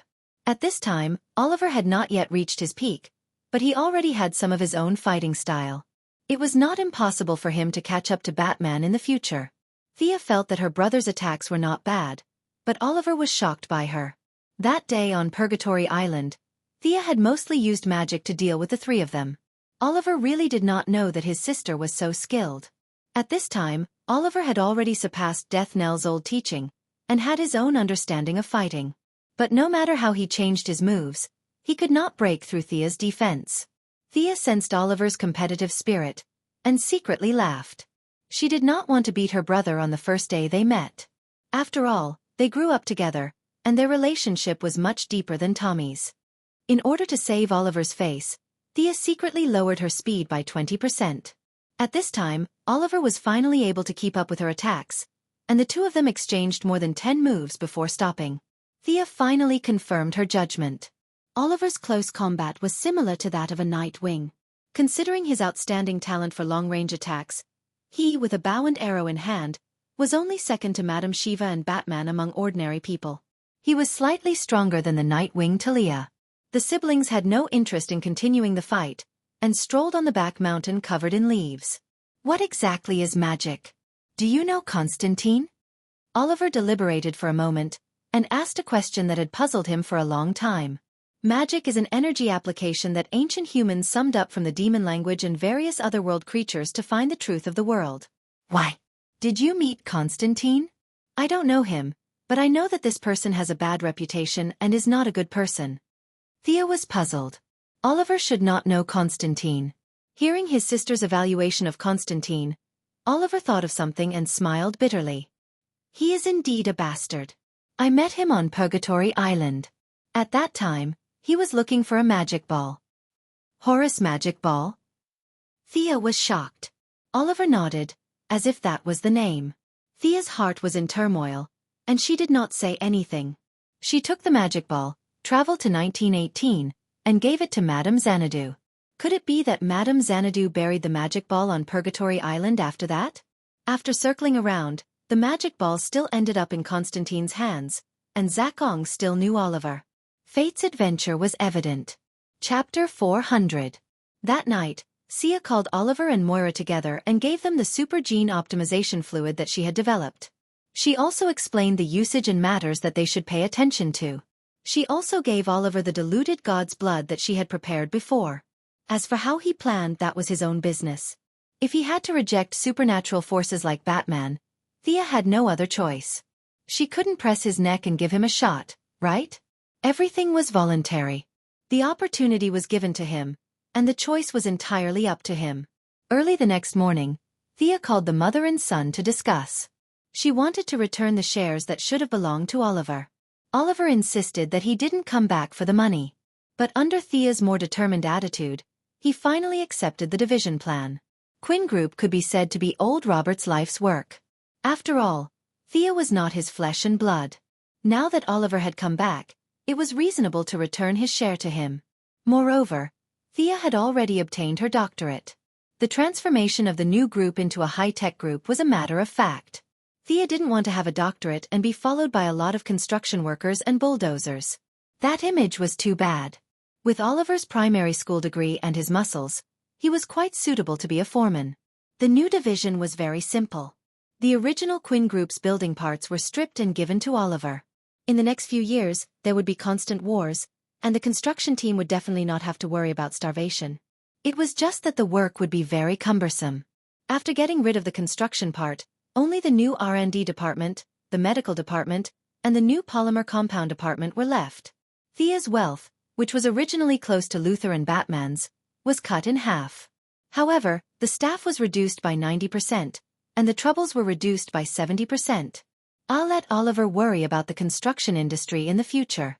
After 2 days of relaxing and happy days, the debate at the 5 permanent shareholders meeting finally spread among the higher-ups. Thea was urgently summoned to the Bat Cave. The P5 held a national meeting. Thea and the other heroes held a small meeting in the Bat Cave. Superman, the Martian Manhunter, Thea, Diana, and the landlord, Batman. There were exactly 5 of them. Thea had originally wanted to introduce the Martian Hunter and Diana to each other, but she did not expect that the 2 of them not only knew each other but were also quite familiar with each other. Come to think of it, it wasn't surprising. The Martian Hunter had been on Earth for 200 years, and Diana had also been in the modern world for more than 100 years. It was normal for them to know each other. Everyone, the Big 5 has been discussing the hundreds of thousands of aliens for 3 days. What do you think about this matter? As the convener, Batman was the first to speak. Let's heal their bodies first. I only glanced at them at that time. Many of them are already very weak. Superman was the first to speak. Only by confiscating their weapons can we provide them with food. The Martian Hunter also expressed his opinion. Thea and Diana also said something similar. The few heroes had similar views on this point. No one would say that they should kill all the hundreds of thousands of aliens. That would be too unjust.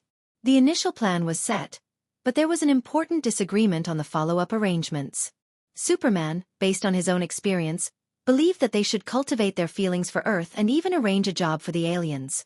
The Martian Manhunter believed that they should be kicked out immediately. Diana, on the other hand, believed that they should be settled and divided into areas for them to live in. The three of them felt that they made sense. Their voices became louder and louder, but no one could convince the other. You met the president before you came? Batman watched them argue calmly. He was not anxious at all. He turned his head and asked Thea, who was also watching the show. Thea wanted to laugh when she thought of this. Mr. President actually thinks that we should settle the aliens in Afghanistan and withdraw the US military. I'm dying of laughter. Batman snorted. You're going to New York tomorrow. What do you think about this? Thea did not think too much about it. She said firmly, accept them. The future of Earth needs to unite all the forces that can be united. They are also intelligent life and are not much worse than us. She could not talk about Doomsday and Darkseid, but this time, Brainiac was also a big threat. Thea continued, did you see the robot on the spaceship this time? That was just one of Brainiac's countless clones. Krypton was so powerful, but it was destroyed. I don't think Earth can withstand it. Before Batman could answer, Superman with his sharp ears, turned his head and asked, was Krypton really destroyed by that artificial intelligence? 70 to 80%. That's the result of the investigation by the Lanterns. There were many opinions about who destroyed Krypton, and Thea did not dare to say with certainty. Superman was immersed in the tragic death of his own kind. The Martian Manhunter and Diana were also not in the mood to argue. At the end of the day, they were all worried about nothing, and no one cared about their opinions. When Thea made it clear that she supported her lover, Batman considered carefully and agreed to Diana's relocation plan. It was a little far from the Martian Manhunter's goal, but it was still a compromise. He finally agreed, and Superman had no choice but to give up. The next day, Thea, who was getting better and better, had to go to New York to be questioned by the P5 and persuade them to pass the resolution. Professor Quinn. An old man asked first. Yes, Thea had studied hard for 5 years and finally got rid of the title of Mississippi. This incident had fully demonstrated her intelligence, and the title of professor in front of her name was well deserved. Can't those aliens be sent back to their original planets? Thea nodded slightly. Gentlemen, among the 20 glass domes, the results of our investigation so far show that only 7 of them still have signs of life, and their planets have long been destroyed. Collecting the essence of the cities and destroying the others' planets has always been the Collector Brainiac's policy. Currently, there is only one planet that has not been destroyed after being collected, and that is Earth. After dealing with them so much, Thea also understood the principle of getting along with this group of people. She had to tell the truth to Batman, and it was best to scare them. The older you are, the wiser you are. No one in this room is a fool. Sia's unspoken words are not difficult to understand. What does this mean?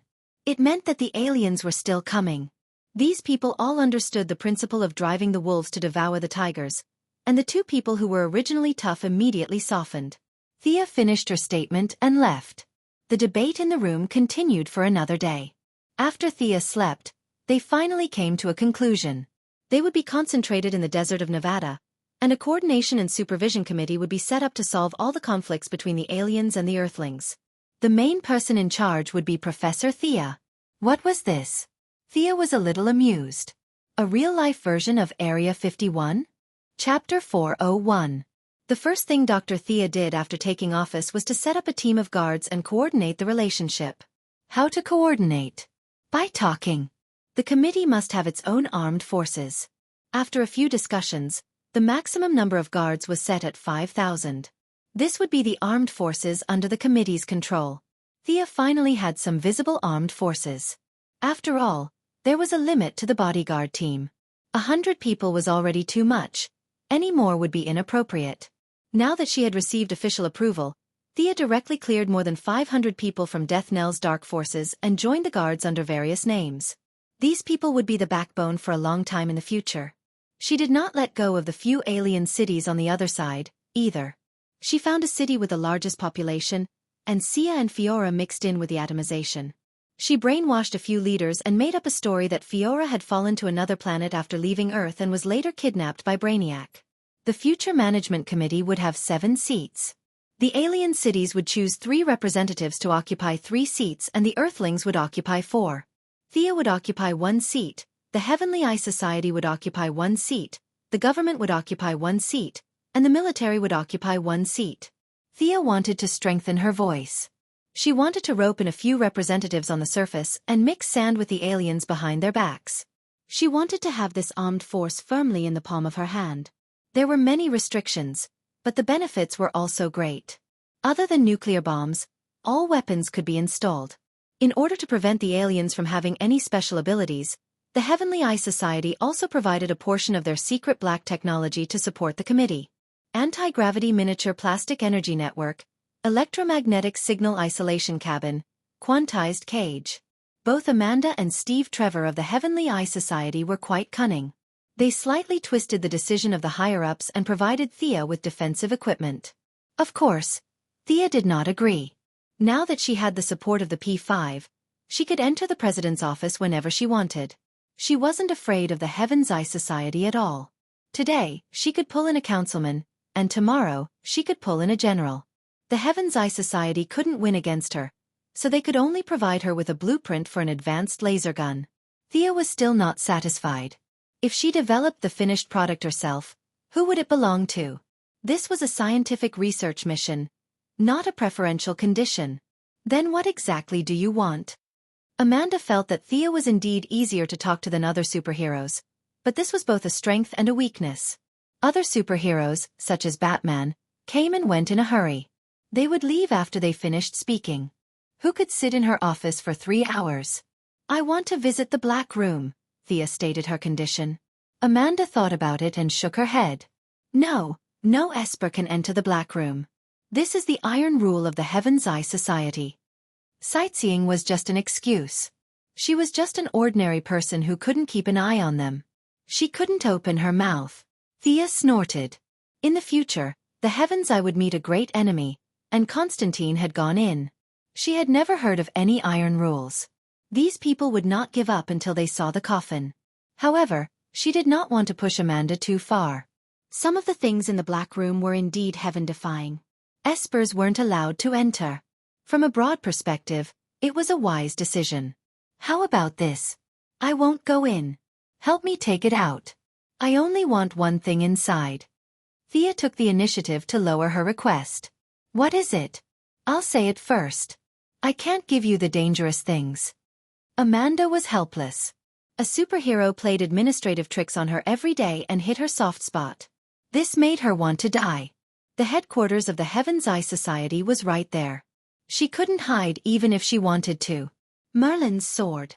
Thea naturally wouldn't mention Dr. Fate's helmet, the heart of darkness that hid the eclipse of darkness, or the tank with the power of God's speed. She didn't understand those things or couldn't control them. They weren't suitable for her now. If she remembered correctly, Merlin's staff was also hidden in the Black Room. She weighed the two weapons for a long time.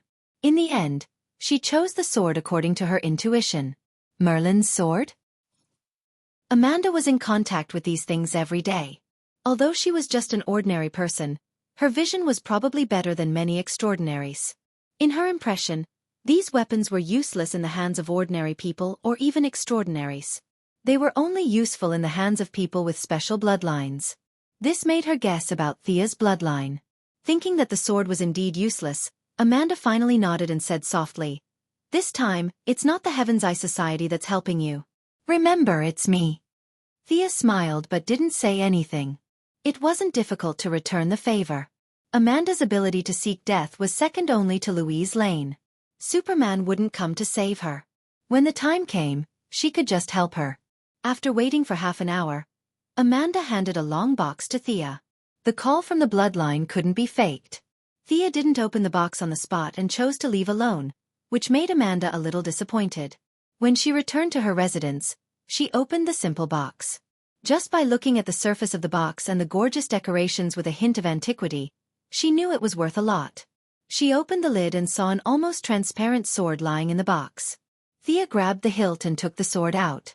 Her wrist shook lightly and made 2 strokes with the sword. Light and flowing, the toughness and hardness were just right.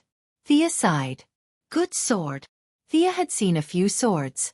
Whether it was Diana's Vulcan sword or her own Godslayer, magic swords were all high-quality divine weapons and magic weapons. This Merlin sword was slightly inferior to the previous swords in terms of material, but the touch of the bloodline made this sword in Thea's hands several times more powerful. It was a traditional English longsword, 90 centimeters long, with a cross-shaped handle and no extra decorations. As it danced, the transparent blade emitted a faint blue light. This was a natural reaction after it merged with the magic in the air. Thea injected her own magic into the sword.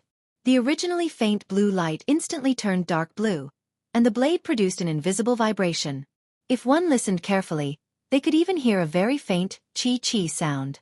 With a light flip of the wrist holding the sword, she slashed it from the bottom to the top. A deep blue light flashed, and the metal frame 10 meters away was directly cut in half. Thea looked at the cut. It was clean and smooth. It didn't look like it was cut by a sword. Instead, it looked like it was cut by water, wire, or other modern machinery. She aligned the two ends and carefully observed it under the sunlight. The cut area was very small, and the sword light was as thin as a piece of paper. It easily cut through the metal. She injected her own attributes into the sword. Overall, the sword was very inclusive. There were only slight differences in each attribute. For example, the light attribute was faster, and the dark attribute was better at hiding. Chapter 402. In addition to this kind of conventional magic power attack, Merlin's sword also came with 2 advanced spells. Every day, he would cast Hailstorm and Greater Invisibility. Sia also knew these 2 spells, but using the sword to cast them did not consume her own magic power. In this real world, magic ignored both friend and foe. Hailstorm was not practical, but Greater Invisibility was a good spell for home travel. This sword also had a very heaven-defying attribute, which was that it contained a trace of the law of luck. It would subtly change the wearer's luck. Thea tried for a long time but did not see how effective it was. However, she still decided to wear it with the spirit of believing that it was real. In modern society, it was impossible to carry a 1-meter-long sword every day. Fortunately, her ancestor was a wizard god and not a sword saint. He considered this problem for future generations. The Merlin bloodline could turn this sword into an accessory. Thea chose a necklace. The cross-shaped sword shrunk and hung around her neck. From afar, it looked like a cross. Coordinating with a few alien city managers, Felicia did not need much effort. 7 cities were on the verge of collapse, and 3 of them were not even as civilized as the people on Earth. They were only at the level of the Renaissance. Felicia brought thousands of people into the city in atomized form, and all kinds of black technology were used, which scared the hell out of the people. There were 2 other cities that were similar to the civilization on Earth. However, they only had a few thousand people and did not dare to attack an entire planet. The remaining 2 cities that were more advanced than Earth had developed their own pseudo-artificial intelligence. However, they were now controlled by Brainiac. Before Thea and the others entered the city, they had just cut the artificial intelligence into pieces. Now they trembled when they saw a tablet and had high blood pressure when they saw a laptop. Thea unexpectedly gained a lot of fear energy from them. It was obvious that these people were frightened by Old Boo. It was very easy for Fiora to blend in. She just had to rewrite the memories of a few people. They all agreed that Fiora, who had wandered to their planet, led them to destroy the artificial intelligence. They all elected Fiora as their representative and successfully helped Thea to get a seat in the committee. One of the government seats was confirmed to be held by Senator Joan Finch of Kentucky. This middle-aged woman was Moira's political ally, the rotating chairman of the Anti-Superman Committee. Generally speaking, she was quite friendly with Thea. The military representative was Thea's old acquaintance, General Ryan. Of the 3 alien seats, Thea had 1, the government had 1, the military had 1, and the Heaven's Eye Society had yet to be decided. It wasn't until 2 weeks later that Amanda's appointment was suppressed and Steve Trevor was appointed instead, perhaps due to consideration of the balance between the various parties. The government was mainly in charge of funding, the Heaven's Eye Society was in charge of high-tech weapons, the military was in charge of conventional weapons, and Thea was in charge of personnel. She did not stand on ceremony and directly promoted her bodyguard, John Diggle, to the position of military supervisor. Laura Michaels definitely hoped that her husband would be promoted. What kind of future did he have as a bodyguard? Even though she was Amanda's hardcore supporter, this didn't stop her from using her connections in the Heavenly Eye Society to convince Steve Trevor and obtain the approval of the Heavenly Eye Society. The military considered that Diggle was from the Kandahar Special Forces, and the government considered the black man's skin color. Many parties were very satisfied with this choice. The black man was like a slacker in the original Space-Time Green Arrow team. In fact, his military qualities were good and he was a standard soldier. Being a superhero couldn't bring out his strengths. Now that he was in high spirits, he led by example and trained the 2,000 soldiers recruited in advance in an orderly manner. It would take time to twist this force into a rope. However, Thea herself and the people she had promoted were in the open. In the dark, there were mercenaries controlled by Fiora and Death Knell. They could control this committee and even go one step further and develop it into a World Security Council like Marvel. As the future situation became more and more difficult, this wouldn't be difficult. Thea, who thought that she would spend the weekend in the district, received a phone call and rushed back to Star City by plane. She was back for the wedding. It was funny to say that it wasn't a young person's wedding. It was the wedding of Felicity's mother and Laurel's father. Thea wasn't too surprised when she heard the news at first, because she remembered that the two of them were a little interesting in the show, but it didn't develop into anything else. But in this space-time, because Felicity and Laurel had met in advance, their parents had also met in advance. One's husband was in prison, and the other's wife was divorced. The two middle-aged people unexpectedly hit it off, and they actually came up with a marriage plan. She rushed back to the Quinn family's old house. As the mayor of Star City, Moira had to be there to congratulate Detective Lance. As Felicity and Laurel's friend, Thea had to be there. Oliver had now reconnected with Shadow, and even Thea saw that he was living in Shadow's apartment. Of course, Oliver's excuse was that he was taking care of Old Yao's daughter. Shadow was a Star City police officer, and as a friend of a police officer, Oliver had to be there. Although the family of three had different reasons, their destination was the same. They were going to the church together. There weren't many people at the church entrance, but Thea really knew a lot of people. At a glance, she saw a tall man in a well-ironed suit who exuded a melancholy aura. He was Bruce Wayne. "Why are you here?" Thea asked in a low voice.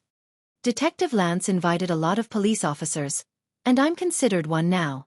Plus, I know Laurel and Felicity too," Batman said arrogantly, and only lowered his voice at the last sentence. Thea took a closer look. It was true. Detective Lance was chatting with Gordon Sr. Beside them was a tall black man with a buzz cut who would speak from time to time. Judging by his rank, he was also a detective. "Who's that black man over there?" Thea didn't recognize him, so she turned to ask Batman. "Joe West, a serious and responsible detective in Central City," Batman said seriously. Thea understood. "Isn't that Barry Allen's father-in-law?" Detective Lance has quite a wide circle of friends. Thea left Batman the back of her head and walked to the side because she saw Felicity and Barbara. "Hey, how do you feel now that you have a stepfather and a sister?" Thea patted Felicity's shoulder jokingly. Felicity's face was hard to tell whether she was happy or sad. Her mouth was half open, and her eyes were not as bright as before. It was obvious that this sudden incident had caught her off guard. She wouldn't object, but she wasn't prepared to agree with both hands. More importantly, she knew Detective Lance and Laurel before, and now that they were suddenly family, the IT heroine didn't know how to react.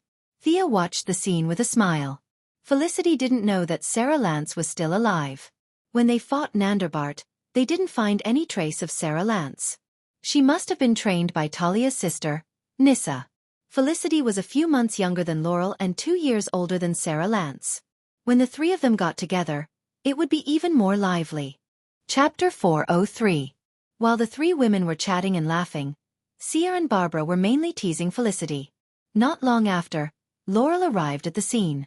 Beside her was Thea's other brother, Tommy Merlin. The two of them had trained well in the bloody Gotham. As criminals, the two of them had a stronger presence than Shadow in Star City. As the leader of the Raptor squad, Barbara naturally had to greet them. However, she stopped after taking 2 steps because she saw Oliver holding Shadow's hand and blocking the two of them. "Laurel, Tommy." Oliver didn't know how to feel when he saw his best friend and his former love holding hands. However, he couldn't pretend that he didn't know them. He went up and greeted the two of them affectionately. "Oliver." Laurel and Tommy had similar thoughts. They didn't know how to face him. Although the recent news was covered by Thea saving the metropolis, there was still news of Oliver's return from the island. The two of them naturally saw the news, which was why they didn't return to Star City. Longing, guilt, old feelings, friendship, and love were all mixed together. Even they couldn't understand what was going on, let alone outsiders. "I heard that your brother is in a relationship with Laurel's sister. How promiscuous." Barbara, who was watching the scene from afar, said to Thea with some dissatisfaction. That's not even close. Thea thought to herself.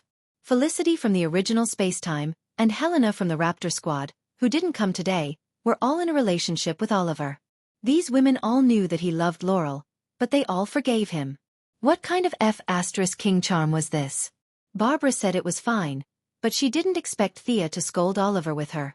Seeing that the atmosphere was too awkward, she quickly pulled Thea and Felicity over to join in the fun. With the addition of the three of them, the atmosphere became much livelier. These 7 people were more or less related to each other. Laurel was also uncomfortable with the idea of reorganizing the family, but she had always been generous and didn't reject Felicity. Felicity was a homebody in private, but she had been the vice president of the Quinn Group for several years, so she had no problem dealing with the situation. With a few jokes, there was a harmonious atmosphere between sisters. Thea, did you see Sarah when you went to Purgatory Island? Oliver pulled Thea out of the crowd and asked softly. Thea's high IQ allowed her to recall what had happened back then in a tenth of a second. She had rescued Sarah and then boarded the Wave Rider. The future Sarah had thrown her to Nessa. In other words, Oliver did not see Sarah on Purgatory Island. He probably did not know that Sarah was still alive. When it came to time travel, the Wave Rider, and a lot of other things, Thea thought about it and told the truth. I did see Sarah, but I ran into a lot of trouble later and got separated from her. If I'm not mistaken, she should still be alive. Can you use those spells to find her? No, I can only find you because of the blood connection. It's hard to find Sarah in a sea of people. I don't learn divination spells. Thea directly rejected Oliver's suggestion. It was not a bad thing for Sarah to have some training. She had stolen her sister's boyfriend when she was young. Thea had only helped her when she had met her sister. She had objected to it when Oliver wanted her to go out of her way to find Sarah. Hi, I didn't mean to eavesdrop on your conversation. Are you looking for someone? I'm a crime scene investigator. Maybe I can help you. Before the siblings finished their words, a very magnetic voice interrupted them. A young man with a sunny face and a tall figure smiled and extended his hand to the 2 siblings. Barry Allen, Central City Police Station Criminal Investigation Division investigator. The brother and sister shook hands with him and introduced themselves to each other. They could be considered to have met each other. Oliver felt that the young man made him feel very comfortable and liked him a lot. Thea didn't know what to say. Was Joe West unhappy that Star City had been peaceful and stable for the past few years, and that Lance's salary had been raised a lot? Even Barry Allen, who had nothing to do with him, had been brought in to take advantage of him. In fact, Barry Allen was quite troubled. Joe West was kind enough to bring him out to meet his colleagues in the police system. Although they were not in the same city, they were connected, and there was no telling when he would need the help of the police department in the same city. At this time, Barry Allen, who was not the Flash yet, went to the crime scene to meet several senior police officers, especially Old Gordon, who was a big shot in the police field. When he found that he had nothing to do, he happened to see Thea and the other young people chatting, so he wanted to join in the fun.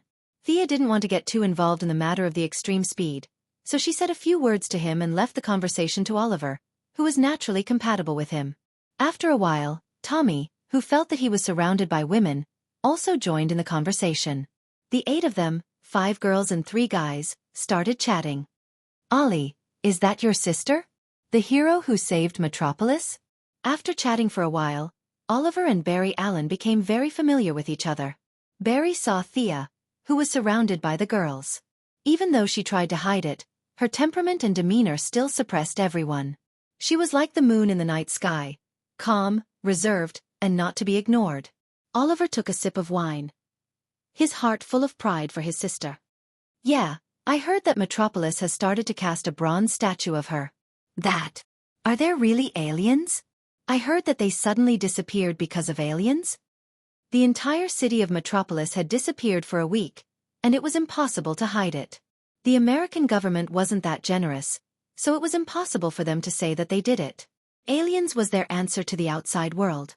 Barry had been investigating the cause of his mother's death all these years.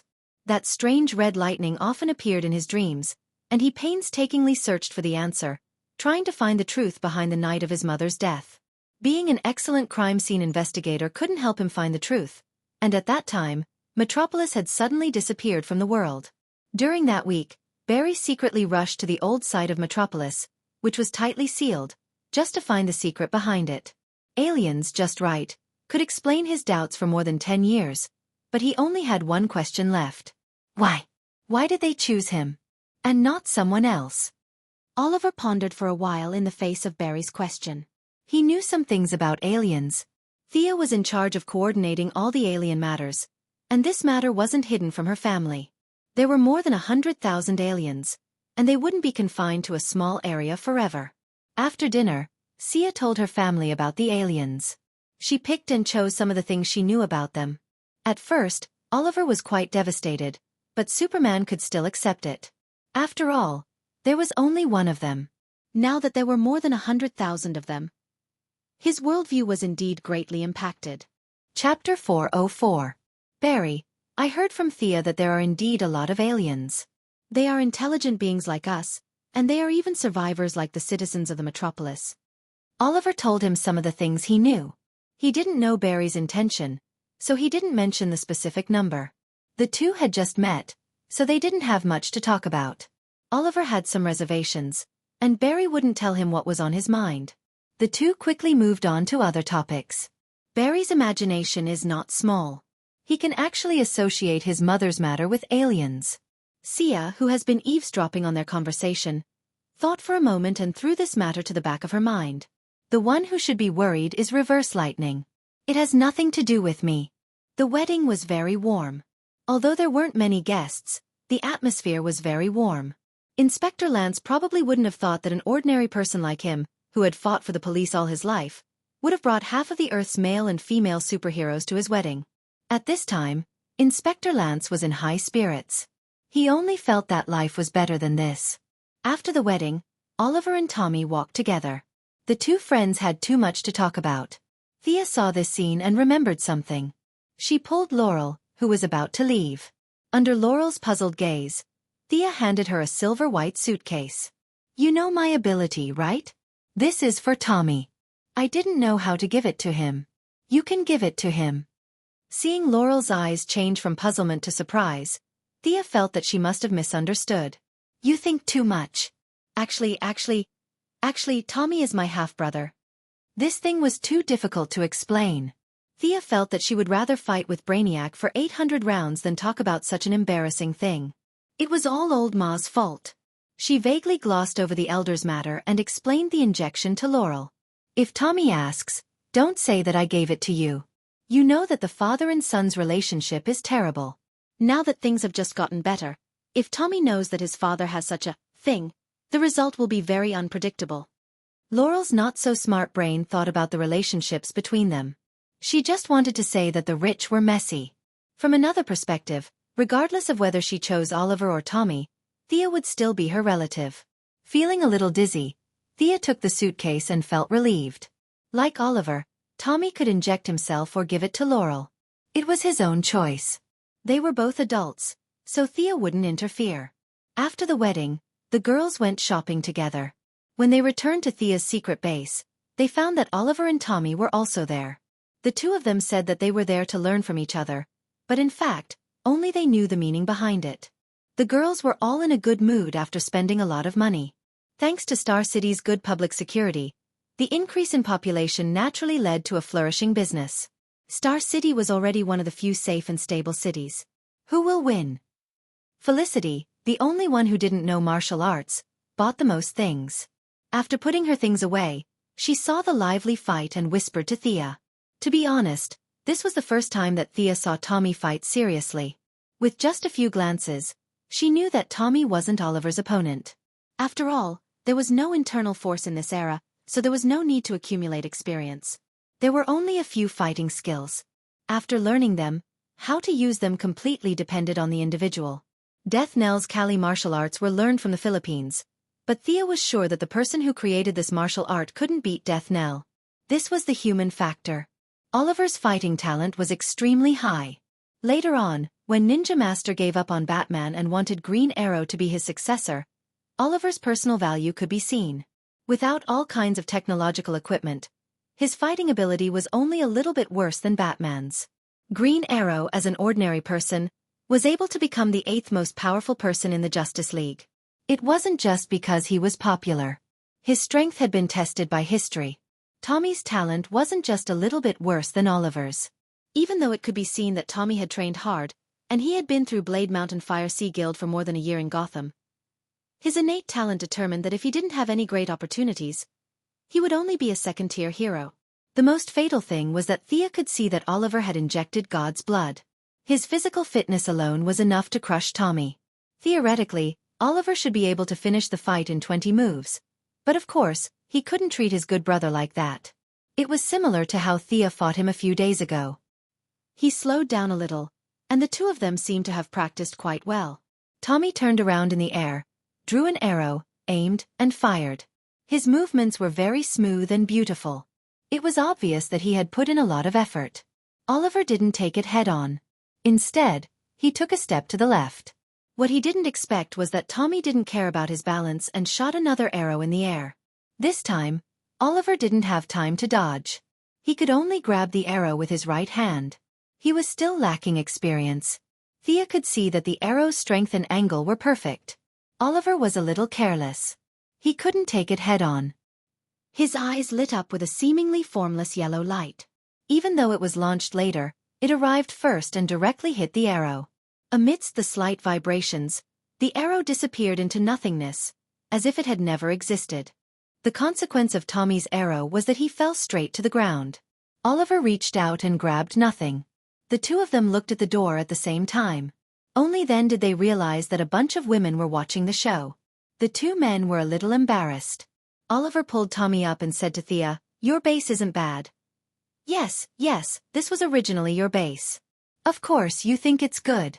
Thea looked at him speechlessly. "Oliver, what are your plans in the future?" Thea still wanted to ask his real thoughts. After all, Star City had changed a lot. There were definitely criminals, but there weren't many of them. Oliver, who had been home for a few days, also thought about this problem. His original plan was to eliminate the bad guys in his little notebook. Killing to stop killing was his belief at the moment. However, under Sia's butterfly wings, Star City had changed too quickly in the past few years. Malcolm, the big boss, had disappeared, leaving behind only a few small fries. Some had changed professions, and some had gone to other cities. It could be said that not even a third of the people in his little account book were left. Moira was in control of the city. Although her influence in the dark wasn't as strong as Malcolm's, she could still deliver messages. On the surface, Detective Lance was cracking down on criminals. In private, Shadow and Felicity were helping. Star City's public security might not be the best in the country, but it was definitely one of the best. Shadow had also warned Oliver not to kill people several times. This made the Green Arrow a little confused. He had nothing to do. Especially on Gotham's side, Barbara had returned to Batman's team, and Laurel and Tommy had returned to Star City. The four heroes, 2 men and 2 women, were staring at each other. It wasn't easy to find someone to cause trouble. Chapter 405. It was as if God had heard them. In less than a week, Shadow, who was working at the police station, brought them some good news. Finally, a baddie who wasn't afraid of death showed up in Star City. They cheered. No matter what he was here for, they would beat the shit out of him first. He's called Brick Wall. Our limited information suggests that he's been secretly gathering the underground forces of Star City. The police tried to take him down once, but he seems to have an invulnerable superpower. In the end, he managed to fight his way out. Shadow gave a brief introduction. Thea had made it clear that her current area of protection was the metropolis. Star City would be left to the 4 of them. Shadow, Laurel, and Tommy chose Oliver to be the leader of this small team. Oliver didn't know if he wanted to look more compatible with Shadow or if he really liked color, but he still gave himself the codename Green Arrow. Thea, who had mastered a lot of advanced technology, naturally wouldn't let Oliver fight monsters in a green cloak with panda eyes like he did in the first season of Green Arrow. His high-density Kevlar suit was as good as Bat's suit, and he painted it all green at his request. His bow was a 150-pound American split hunting bow. He didn't want the high-tech skateboard arrowheads like Shadow's. He saw that Tommy had an arrowhead made by imitating Batman's hook gun, so he made a few of them himself to use on the road. The 4 heroes didn't let Thea join them. They rushed to their target location valiantly. Half an hour later. "Thea, come take a look at Tommy." He seems to be poisoned. Oliver hugged his friend and ran into the base, panting. Thea, who was developing a new armor with the body of the cheetah god, rushed out to check. He's poisoned, but you seem to have been shot too. Thea checked Tommy. His lips were purple and his face was pale. The wound under his ribs was bleeding black. It was obviously a gunshot wound. Oliver was shot in the shoulder too. He probably reacted quickly and leaned to the side, so the bullet grazed his shoulder. He just needed to bandage it. Why did Tommy and I get shot at the same time? But I'm fine. Oliver asked in confusion. What do you think I injected you with? It's just some poison on the bullets, humph. Thea said without turning her head. Tommy must not have been injected with God's blood, otherwise, he would not be in such a miserable state. Thea gently drew a line in the air with her finger, sending several mysterious runes into Tommy's body. After a while, she cast a spell and took out a light green water ball the size of a fingernail from Tommy's body. She threw it far away. Plant poison? Thea took out a bottle of solvent from her space ring. It was an antidote made by poison ivy that could cure almost all kinds of plant toxins. Now that Tommy's toxins had been removed, it would be a waste to give him such a big bottle. Thea gave him 2 drops. Seeing that his breathing had stabilized, she put him down and let him rest. Heroes? Can someone tell me what happened? After treating Tommy, Shadow and Laurel, who had taken a big detour to bring up the rear, rushed back. They all looked a little pale. Oliver and Laurel were both older than Thea, so they were a little embarrassed. Shadow whispered what had happened to them. In fact, their experience was nothing to write home about. It took them 25 minutes to rush back and forth, and less than 3 minutes to fight a real battle. They were beaten back by their opponents and driven back to their hometown. Brick Wall is that strong? Thea was in disbelief. Brick Wall in the TV series was a clown. He was so cocky every day, asking everyone to shoot him as a test of his endurance. Thea did not think that the new Green Arrow team, which was several times stronger than the original Spacetime series, could be defeated by such a simple-minded guy. We didn't fight Brick Wall, but he did use his body to block my arrows. It's said that he's invulnerable. However, we were mainly defeated by a sniper. His marksmanship was extremely accurate. At least, I've never seen anyone with such good marksmanship. As the team leader, Oliver had to express his opinion. Oliver described the sniper's appearance again. Thea knew immediately. His marksmanship was very good. He had a high-tech infrared scope in his right eye. He was wearing a special bulletproof vest and had a silencer on his arm. Wasn't this guy Death Shooter? Why was he in Star City? And why was he with Brick Wall? Amanda must be really busy. It was a miracle that she did not try to catch him. Oliver did not ask for her opinion.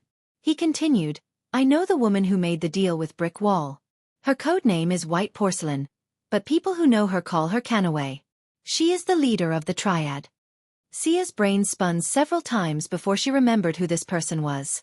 It was not her fault for having a bad memory.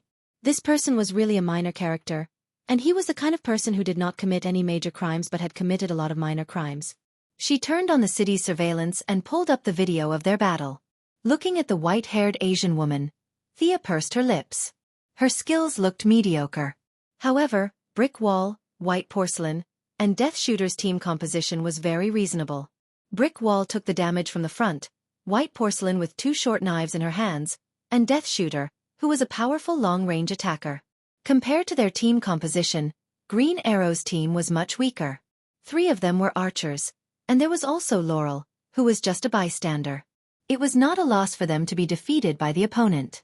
Moreover, Green Arrow's role in this team was not reflected. He lacked cooperation with the others. Obviously, they were stronger overall, but they were still defeated. The problem of cooperation was what Green Arrow's team lacked the most. Do you need my help? Thea felt that they probably did not need it, but she still asked. Oliver did not let her down. He immediately waved his hand. No need. We can solve it. What a joke. Green Arrow felt that if he was reduced to the point where he had to rely on his sister, he would not be a hero. He should just go back to Purgatory Island and fish with Yao Fei. Thea nodded silently. She did not participate too much in this matter. She watched as the others pulled Tommy, who had just woken up, to the side to practice. She continued to work on her armor. In her eyes, The brick wall was just a paper wall that could be kicked down with a single kick. Judging from his genes, this person should be a little mutated. However, his strong body also came with some side effects. There was something wrong with his brain. Green Arrow could defeat him in a one-on-one fight. There was really no need for her to worry. Her good days did not last long. Trouble came to her the next day. "Miss, you may not know me, but Boss Merlin asked me to ask you for help," a middle-aged man with a somewhat valiant temperament said respectfully to her. "I know you. I went to your bar to drink. Something happened to Malcolm?" Thea narrowed her eyes and stared at the middle-aged man. Chapter 406. The middle-aged man was Malcolm's henchman. He was the owner of the bar Thea went to when she was drunk. He had left Star City with Malcolm a few years ago and they had never met again. Although she did not know the man's name, Thea knew who he was. "Yeah, you really have good eyesight." The middle-aged man reached out and wiped the cold sweat off his forehead. He usually had the courage to fight with more than 10 people alone, but now he was completely defeated by Sia's scrutinizing gaze. He couldn't explain why, but it was fear. "What the hell is going on?" Malcolm asked as he wandered around the world in confusion. To be honest, Thea was a little worried about him. This world was too complicated. He was almost invincible in Star City, but he was not safe in the outside world. The middle-aged man did not dare to delay and told her everything he knew. "Get to the point. Do you understand the point?" Sia suppressed her impatience and listened to the middle-aged man talk for 5 minutes about what Malcolm had been through. He talked about how they had cut off the gangsters' fingers to get information, and how they had been chased all over the city by the local gangs. The middle-aged man rambled on for a long time but did not get to the point. We did not find anything important. Our boss did not contact me once every 7 days as we agreed. That's why I came to find you." The middle-aged man got to the point, and Thea breathed a sigh of relief. Malcolm's henchman was loyal, but his ability was not. "You know about my relationship with your boss, right?" "Yes, you are father and daughter." "That makes things easier. Do you know who Malcolm was in contact with in the end?" The middle-aged man thought for a moment. "I think he was looking for the leader of a brotherhood." Thea was speechless. There were many brotherhood groups in America, such as the Defias Brotherhood in the game and the Mutant Brotherhood in Marvel Next Door. The big ones could turn the world upside down, and the small ones were just a group of otakus. "The Haitian Brotherhood. It's in a small bar in New York." The middle-aged man finally gave Thea a specific target. "The Haitian Brotherhood? Is that where Midnight Daddy lives?" Thea asked in confusion. Young Miss is wise. "That's right, this is the place." The middle-aged man flattered. Father Midnight was a famous voodoo sorcerer in the dark world. He was both friend and foe to Constantine. He was not a good person, but he was not a bad person either. He was more like an information broker in the magic world. Thea had also spent a lot of effort to investigate the current mages, such as the infamous Constantine, Zatanna, the Grand Mages and Grand Alchemists of the Cold Flame Church, and naturally, this included Father Midnight. She had investigated them one by one. It had to be said that this was the end of the magic era. The glory of magic was far away, and technological products were everywhere. The amount of magic in the natural environment was extremely low, and magic had been reduced to an awkward state similar to martial arts. You don't need to accumulate, or rather, you can't accumulate at all. As long as you know the incantation, it's fine. Your spells aren't that powerful, and mine aren't that powerful either. There were powerful spells in the books, but not many people had the magic power to cast them. The most obvious example was Constantine. He drank, gambled, and smoked marijuana every day. He had never seriously meditated, but his spells were comparable to those of the Grand Mages of the Cold Flame Church. He was smart and quick-witted, but the other side was not much stronger than him. Thea had once peeped at Mr. E of the Cold Flame Church from a very long distance. This Grand Mage who never revealed his real name to prevent divination curses was 1,000 times more diligent than Constantine. He didn't eat in the morning. He changed his clothes and practiced tantric yoga. At noon, he practiced a kind of astral vision from the ancient Indian Sakti sect. At night, he even practiced the Taoists' 3 flowers at 1's acupoint and 5 chi circulation. He practiced everything that was related to meditation. When Thea saw this scene, she burst out laughing. If it was in ancient times, practicing like this would definitely be suicidal. The speed of death was even faster than cutting one's throat with a knife. But in modern society, magic power was too scarce. Other than practicing until he became blind, the old man didn't have any great achievements. In the end, this diligent man was defeated by Constantine, who didn't practice magic. His soul was sealed in the sword, and he became a fake old man. From this point, it was not unreasonable to know that magic practitioners were rare in today's society. Every one of them practiced until they were exhausted. It was no exaggeration to say that in another 100 years, magic would completely enter the storybooks and become the existence of children's ravings. This was also the reason why Thea targeted Shah Zahn and Black Adam instead of these people. There were too many impurities in their magic power. Instead of absorbing their magic power and spending a lot of effort to convert it, it would be better to spend a few days in the sun and grow faster. As for the Midnight Daddy that the middle-aged man mentioned, Thea didn't care too much about him. Cold Flame and the others were still thinking about reviving the glory of ancient magic. But this guy was leading a group of street thugs to mark out a territory in the slums of New York to collect protection fees. Even if he had some hidden strength, it was limited. Under the middle-aged man's strange gaze, Thea's gaze left Star City and went straight to New York to search for this Midnight Daddy. After a little effort, Thea finally found this information dealer. At this time, Midnight Daddy was bare-chested, wearing a black trench coat full of bits and pieces, holding a cookery knife in his hand. His dark face was saying something to his subordinates. There was a bit of magic reaction. It was him. Thea set up a soundproof enchantment in her office, opened a blue portal, grabbed Midnight Daddy's collar, and pulled him from New York to Star City under the horrified gaze of his subordinates. Now that Thea's magic power had greatly increased, compared to the day when she rescued the former Minister of National Defense, her skills were also much more delicate. She no longer had the feeling of wanting to die after just one teleportation. Midnight Daddy's face suddenly changed. Although his face was extremely ugly, he still struggled to get up and waved his cookery knife fiercely, guarding against the enemy's attack. Unfortunately, he waved for a long time, but the two people in the room didn't show any reaction. Old Ma's loyal subordinates were scared silly. How did this person jump out? His view of the world was shattered into pieces. Thea, on the other hand, had an indifferent attitude. She just wanted to ask a question, but this person was a bit overreacting. His knife was dancing so fiercely that water couldn't be spilled. She was going to wait for him to calm down first. At the same time, Thea couldn't help but complain. This guy was actually a black person. She had been in contact with too many black people. Midnight Daddy's wrists were sore from dancing, but the enemy didn't attack. Only then did he divert his attention to look around. The window was brightly lit. This was obviously a spacious office, and looking at the buildings outside the window, the floors were not low. In the room, there was a middle-aged man with a demented appearance and a cool office beauty. Midnight Daddy's head was a bit dizzy. This environment was not in line with his world at all. Did he forget to take his medicine in the morning? Why did he come here?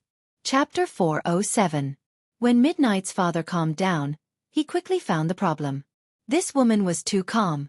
She ignored his sudden appearance, ignored the bloody knife in his hand, and even ignored his fierce appearance. Considering all these factors, he had to come to the conclusion that it was this woman who had dragged him here. Just by looking at her with his eyes, he could only feel that this woman was extremely beautiful and had an outstanding temperament. But when he used the voodoo secret technique to investigate, he was shocked. This person's magic power was so strong that it seemed fake. In this big environment, there was such a powerful spellcaster? Midnight's father suspected that the other party had used a camouflage. It was no wonder that he couldn't see through her. It was just like how humans couldn't see through gods. Although they both used magic power, Sia's life level was already higher than these spellcasters from Earth, not to mention her combat power when using magic.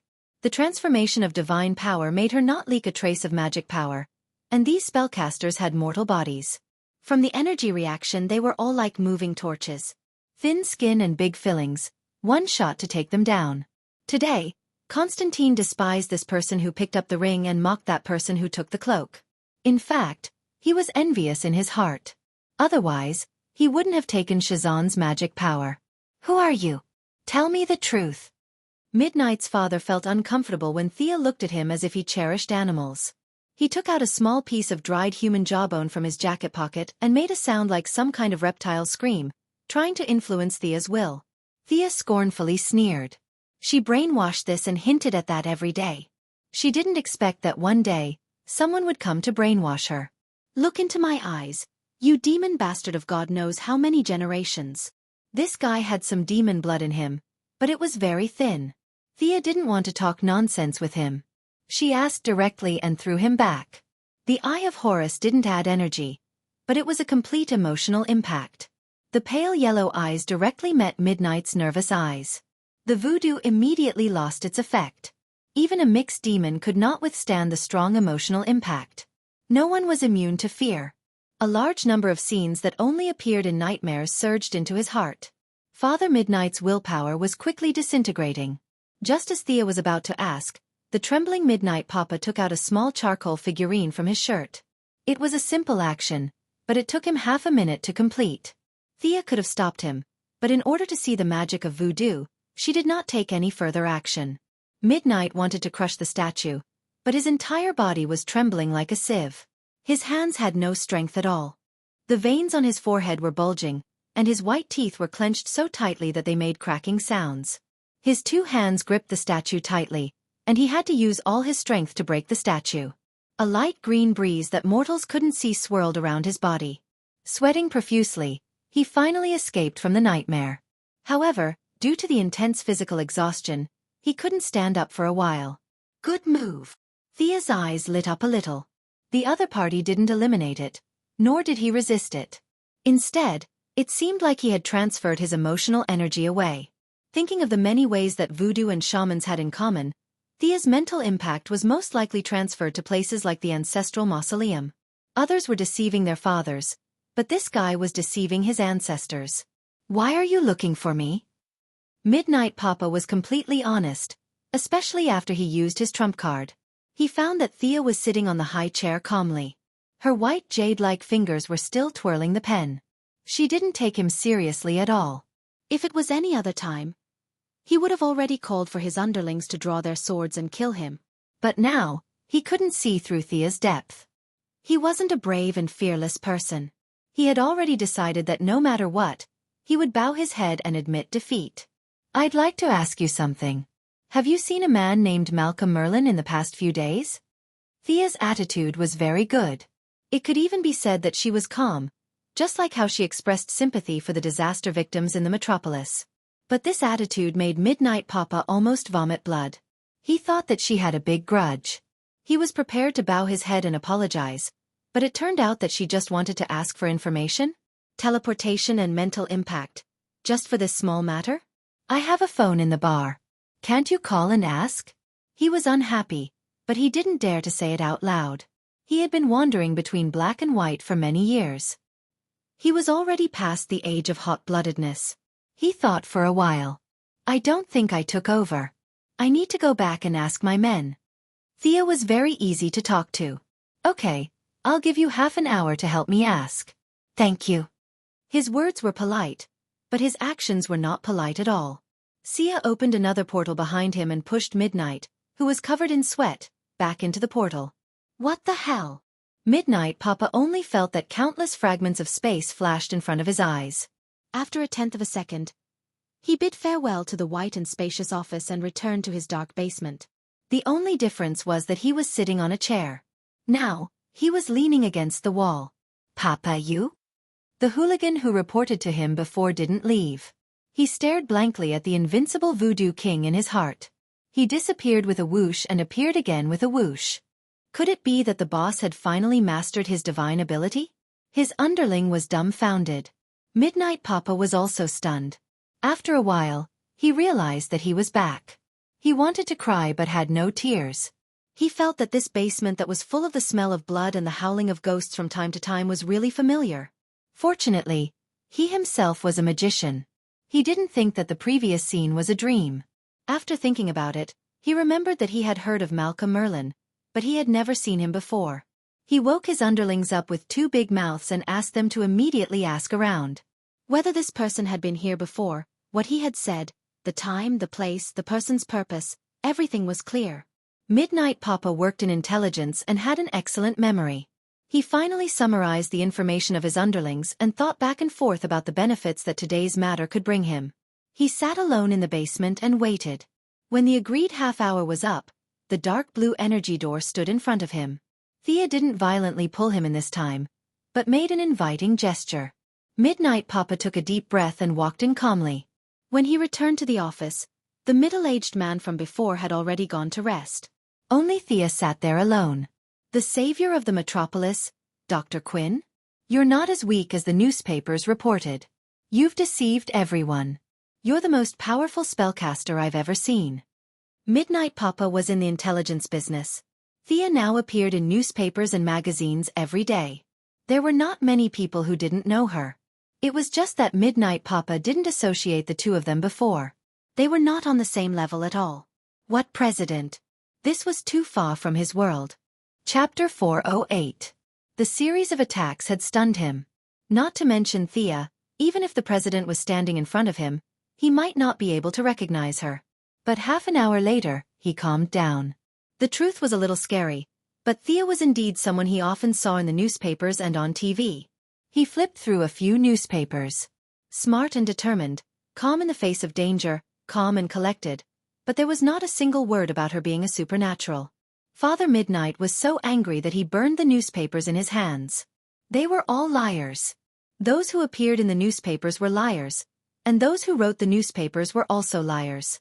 The most infuriating thing was that he had always believed in them. However, knowing Thea's true identity was of no help to his current situation. As a Haitian illegal immigrant, he could not call the police to arrest a billionaire with great influence in politics, business, and the military. In the end, he would end up in a bloody battle with the New York police in the streets until dawn. After thinking about it, he had no choice but to step through the portal and become an honest intelligence reporter. But before he spoke, he still pointed out Thea's identity in an attempt to salvage some of the disadvantages. Thea was indifferent. There were many people who knew her identity, and there would only be more and more in the future. She did not expect to hide it forever. Father Midnight was a guy without a residence permit, birth certificate, or payment record. It was impossible for him to report her to the media. Ordinary people and the magic world were assumed to be separated by a high wall, so there was nothing to worry about. Realizing that his words did not cause any psychological fluctuations in Thea, Father Midnight stopped cursing and told her what he knew. Croydon's compass? Thea crossed her arms and thought about the information Father Midnight told her. The voodoo warlock did not know how much Thea knew about the magic item. He explained in a low voice.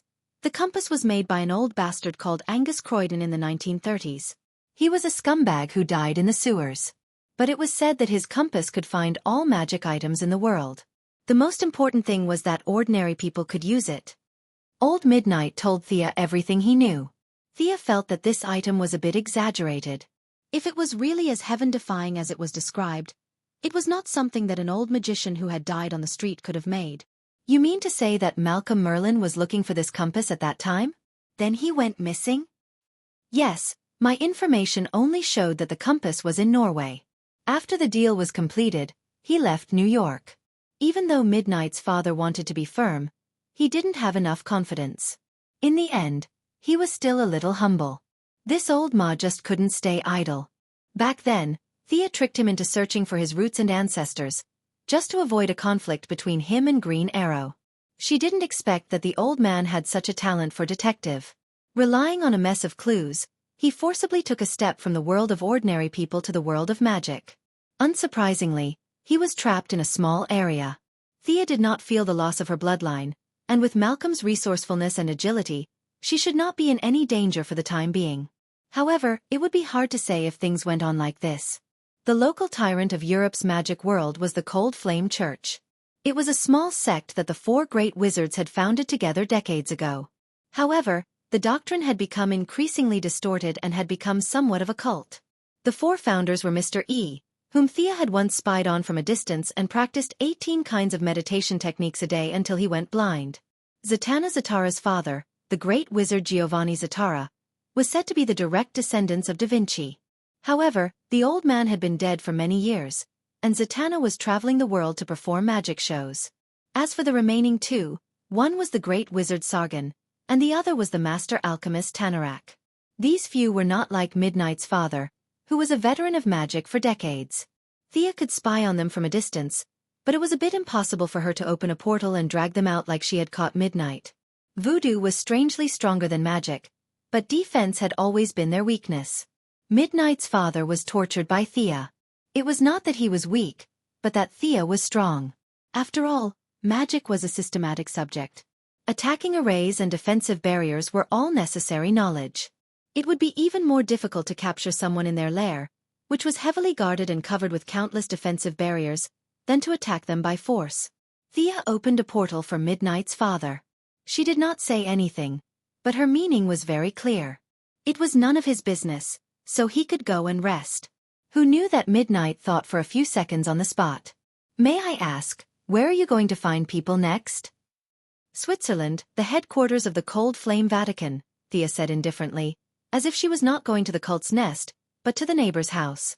Midnight's father only felt that he was too witty. From Thea's tone, he knew that she had nothing to do with the Cold Flame.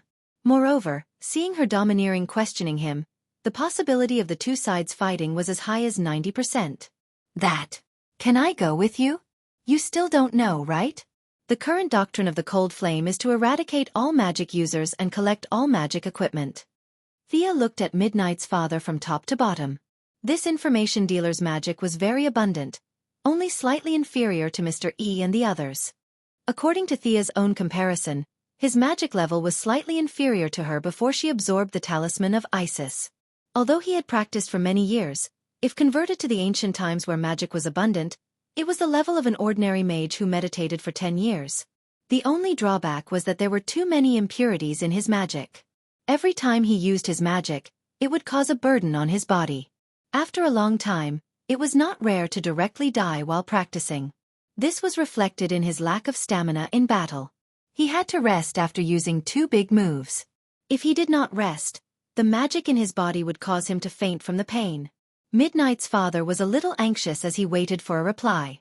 Unexpectedly, Thea changed the topic and asked him another question.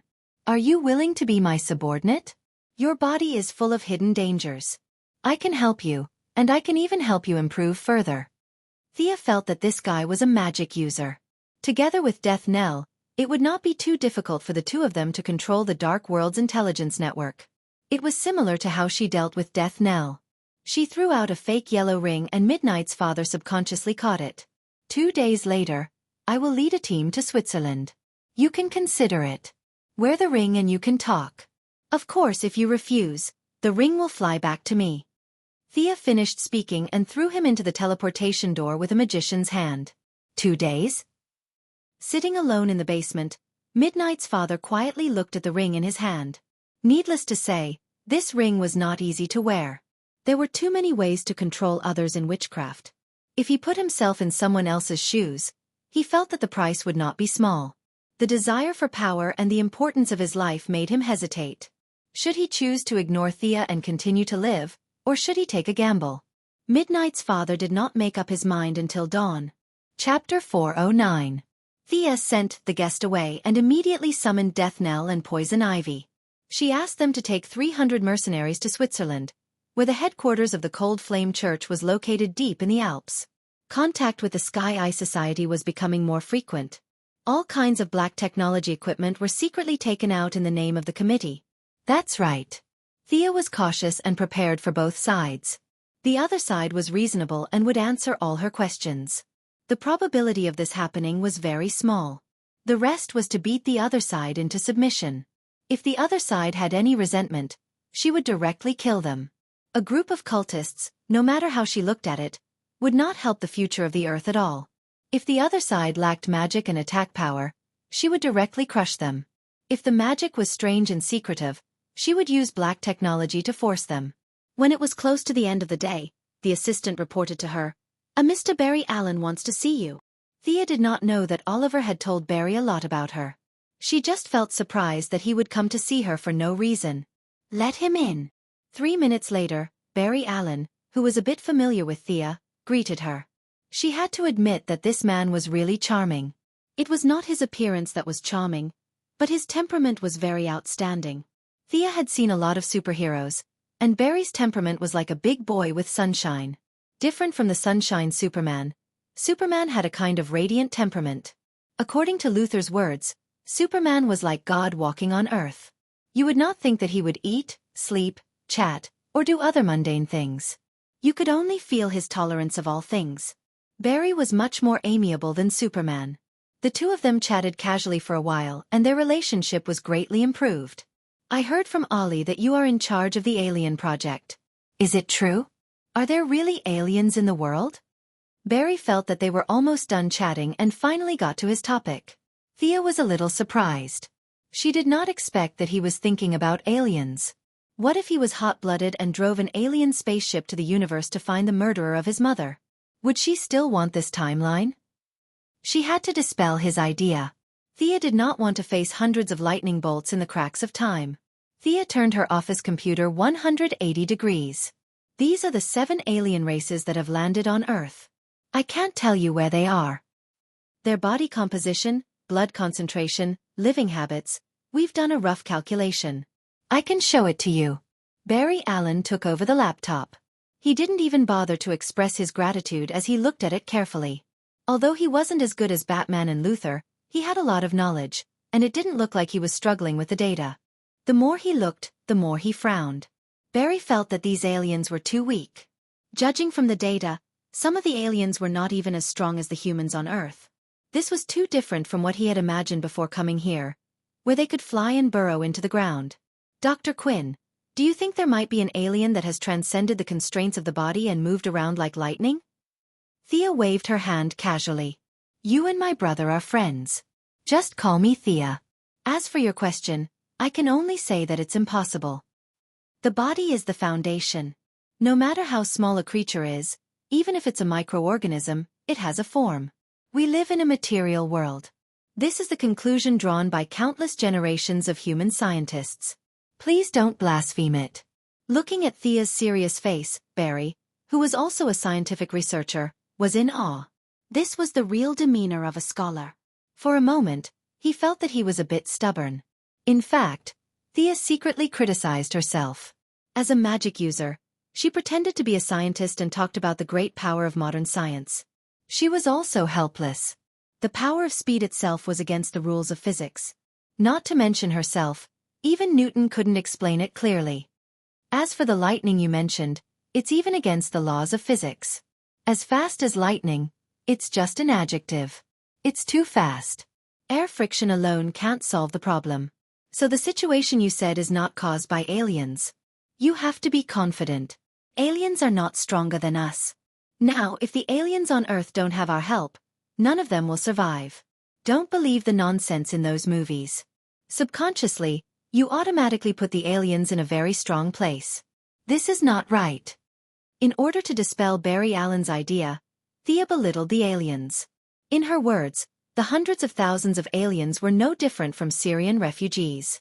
If they were happy, they would be given something to eat. If they were unhappy, they would go up and kick them. Barry was a little confused.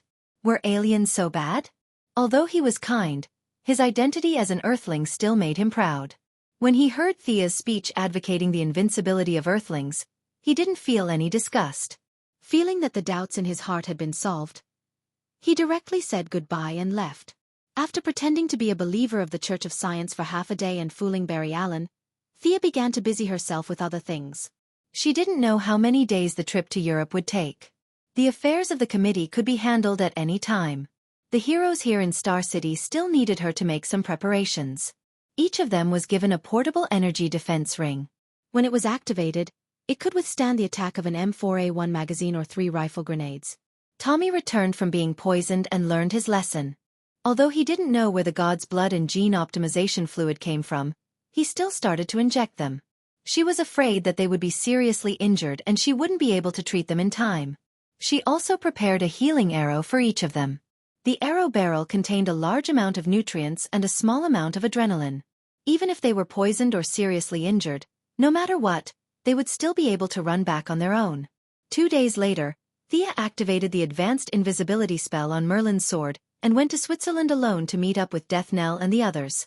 In the end, Midnight Daddy couldn't resist the temptation of power and put on the replica light ring.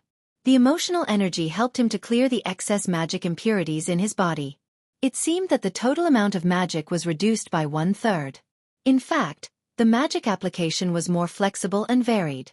Many witchcraft that required skills in the past could now be performed. It could be said that his strength had increased by a lot. Not bad. How are the preparations of our people? Thea looked at Midnight Daddy and nodded to express her approval. She then turned to ask Death Knell. Death Knell was the best at killing and arson in other people's homes. After many years of being a mercenary, he had heard a little about the Cold Flame Vatican. In his opinion, these people who played with magic were nothing much. Moreover, he had brought along elite soldiers with the best weapons in the world. Death Knell's expression couldn't be seen through the red and black mask, but his voice was filled with killing intent. Everything is ready. We can set off at any time. Good. Let's go. Remember, we are here to ask questions. Pay attention to your etiquette. Thea pulled Poison Ivy and Midnight Daddy into her invisibility spell. She looked at the 300 soldiers armed to the teeth outside the tent. There were 5 sets of exoskeleton armor and 2 M270 multi-barrel rocket launchers.